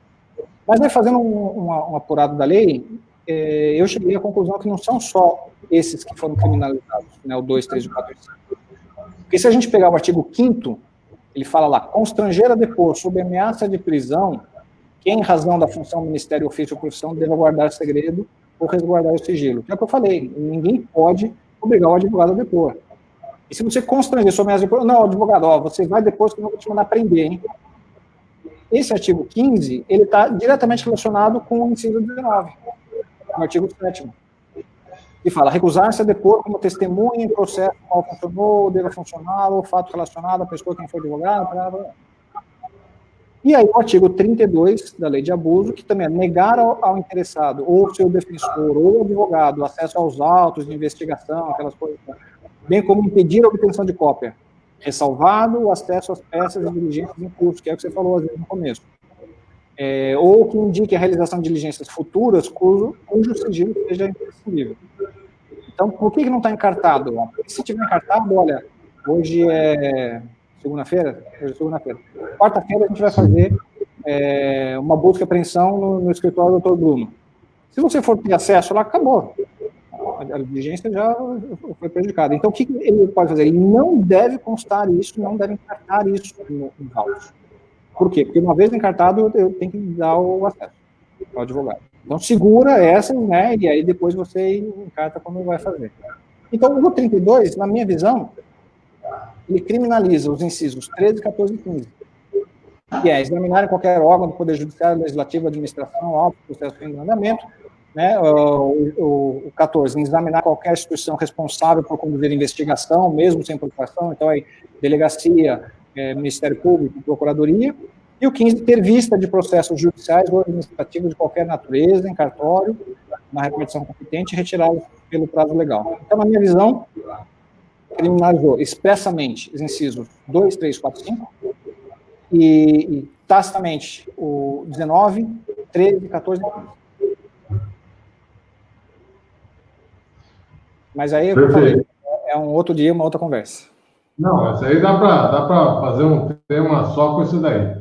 Ó, também registrar aqui a presença do Helder Souza ali, o doutor Helder, um grande abraço. Também, e do doutor Cláudio Berenguel, que nos acompanha até agora. Forte abraço, doutor Berenguel, e logo em breve estará aqui conosco também para um bate-papo. O doutor Pittini, queria que o senhor fizesse suas considerações finais para a gente partir para o sorteio. Doutor Aziz, doutor Bruno, toda a diretoria de Pindamonhangaba, na qual eu sempre fui muito bem acolhido e recepcionado, as colaboradoras, também em nome da Tânia, que é a líder, né? Muito obrigado pelo convite, obrigado por me ouvir até esse momento. Eu sei que eu falei, se deixar eu falar das prerrogativas, eu fico até amanhã aqui falando, porque é um assunto que realmente eu gosto muito, mas a gente precisa passar esse conhecimento. De que serve o conhecimento, se não para você passar? Né? Então, o que adianta você saber, você ter, e você não transmite esse conhecimento? Não serve para nada, você vai levar ele no caixão. O que adiantou? Né? Então, isso a gente precisa, através desses grupos de estudos do comitê, primeiro internamente, né, pelo comitê, depois para todos os advogados, a gente tem que divulgar isso. Como eu disse, como a gente não tem isso na faculdade, né, compete a nós correr atrás. Mas a OAB também sempre teve esse braço de auxiliar o advogado. Então, através de palestras, através de cursos, tal. Então, isso precisa ser fomentado, porque é fundamental. A importância das prerrogativas profissionais é simplesmente essencial. Sem elas, a gente não consegue exercer a nossa profissão. Então, o que eu falei, não é muita coisa, é artigo 6º, 7º, 7º+, 7º-B. São esses que a gente precisa decorar, saber, né, e fazer valer, exigir. E com prerrogativas não se transige. Por quê? Porque não são nossas, tá? E uma vez violado, todos fomos violados, né? Aquelas campanhas que tiveram aí, né? E você vê isso muito, né? Quer dizer, quando atinge alguma coisa, ou a magistratura, as associações, estão lá, né? Todos juntos, aquela coisa toda, e a gente precisa fortalecer isso. Então, para ter o conhecimento, porque muitas vezes, diariamente, nós somos violados, né? E muitos são violados e desconhecem que são violados, acham que isso é normal, que só porque aquela pessoa tem aquele título da autoridade, que está naquele cargo, ela pode fazer isso. E não pode. Então a gente precisa saber que não pode, precisa colocar a autoridade no lugar certo. Então, assim, não deixem, não transigam. Teve a sua prerrogativa violada, procure a comissão local, procure a coordenadoria, procure o conselho. O conselho é um pouco mais difícil, porque, assim, como a gente é um órgão julgador, a gente não pode, assim, ajudar tanto num caso concreto, que senão a gente vai ter problema quando a gente for julgar, né? A gente vai se declarar impedido, suspeito, aquela coisa toda. Então, assim, mas esses grupos de estudos, eu acho que isso é fundamental. A gente precisa fazer e fomentar mais isso. E, como eu disse, vocês estão de parabéns, porque é o que eu falei, é a primeira do Estado de São Paulo, quiçá a primeira do país que criou um comitê, e que eu invejo, viu? Com 22 membros, porém, já que a gente está em estatística de Covid e tudo, eu vou puxar a sardinha também para a minha subseção de São Luís, porque se a gente for colocar em números absolutos, eu tenho 8 membros lá, né? Então, em números absolutos, eu tenho muito mais do que vocês do comitê. Então, um abraço a todos os meus colegas da comissão. Deixa eu só falar que o doutor Cláudio está aqui, a doutora Elizabeth, a Marcele está lá em cima, o doutor José Carlos está aqui, o do Pablo também. Quer dizer, nós estamos bem prestigiados. A Valéria aqui também, a Valéria está falando, parabéns, doutor, foi excelente, está vendo? A Valéria Oliveira, lá de Ubatuba, também está falando, excelente, parabéns a todos aqui. E sai uma ideia aqui para todas as comissões de prerrogativa para fazer esse grupo de estudos, sabe? É um debate para se fortalecer as comissões de prerrogativa em cada cidade. Sim. Porque diariamente a gente tem prerrogativas sendo violadas e muita gente deixa para lá. Por isso que eu falei, quantos processos tem no Tribunal de Ética e quantos tem nas prerrogativas, porque no Conselho de Prerrogativas, por quê? Muita gente deixa para lá, vai dar muito trabalho isso daí, não tem como comprovar, e é o que você falou, e a gente precisa se unir, né? Aqui, ó, a Marcele também está aqui, a doutora Adriana Santos, a doutora Flávia Batista está falando, ótima live, assunto de muito interesse e valor para nós, principalmente para nós, novos da profissão, parabéns pela iniciativa, doutor Aziz Bruno e demais envolvidos, obrigado, doutor Fábio Pittini, por transmitir um pouco desse conhecimento. E a Martinha também está falando lá, excelente, sempre bom aprender, Deus abençoe, abraço a todos. Agora, doutor Fábio, eu vou ter que pagar adicional noturno aqui, então vamos fazer o sorteio rapidinho, senão não tem como. Pode ser? Claro. A gente vai sortear primeiro... Então, o estatuto, são 2 exemplares do estatuto da OAB. 2 exemplares do estatuto, tá? E 2 exemplares da lei de abuso de autoridade. Qual que é a diferença? Nome de todos os participantes, só quem participou aqui. O doutor Bruno vai tirar o nome. O que a gente vai fazer? Depois, quem for contemplado vai entrar em contato comigo, porque eu preciso passar um código que vocês vão colocar para poder baixar esse na e-books. E aí, qual é o diferencial disso, que é legal? É que até o 31 de dezembro, a atualização ela é gratuita. Então, se tiver alguma atualização nessas leis, vocês vão receber gratuitamente a atualização no livro de vocês. Anota o primeiro nome aí, então, doutor. Vamos lá. Elisângela Silva. Elisângela Silva, parabéns. Ganhou o estatuto. Vamos sortear mais um? Entra no inbox, Elisângela, passa Isso. o seu telefone para a gente estar entrando em contato, tá bom? Agora vai ser outro estatuto ou vai ser o abuso? Oi? Não ouvi.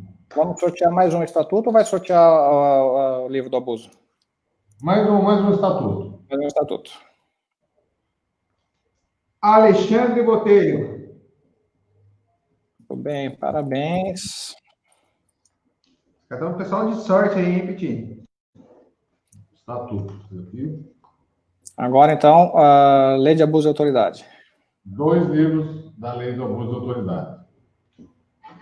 Pode puxar. Mexe aí. Deixa eu falar, a Valéria, ela é a atual presidente. Primeiro a Elisângela. E depois a Alexandre.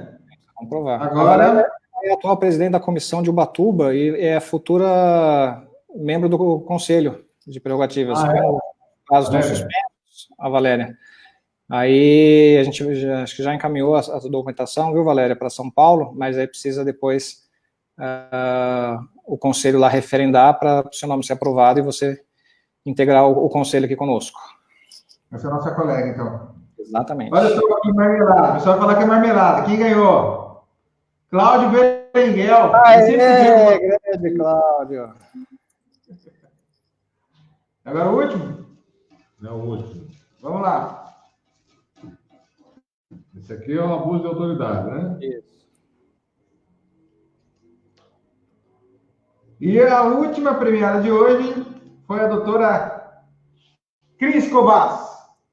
Cris Cobas.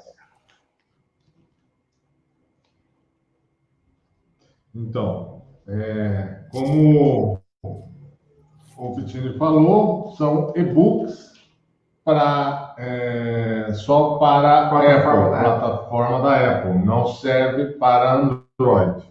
né? Se alguém ganhou e quiser presentear para quem tem algum dessa plataforma da Apple, pode presentear também. Vai só fornecer o código que a gente vai passar. Eu vou fazer o seguinte, Pitini, cada um desses aqui que ganharam, vou passar para você Telefone para entrar em contato. Pode ser? Pode ser.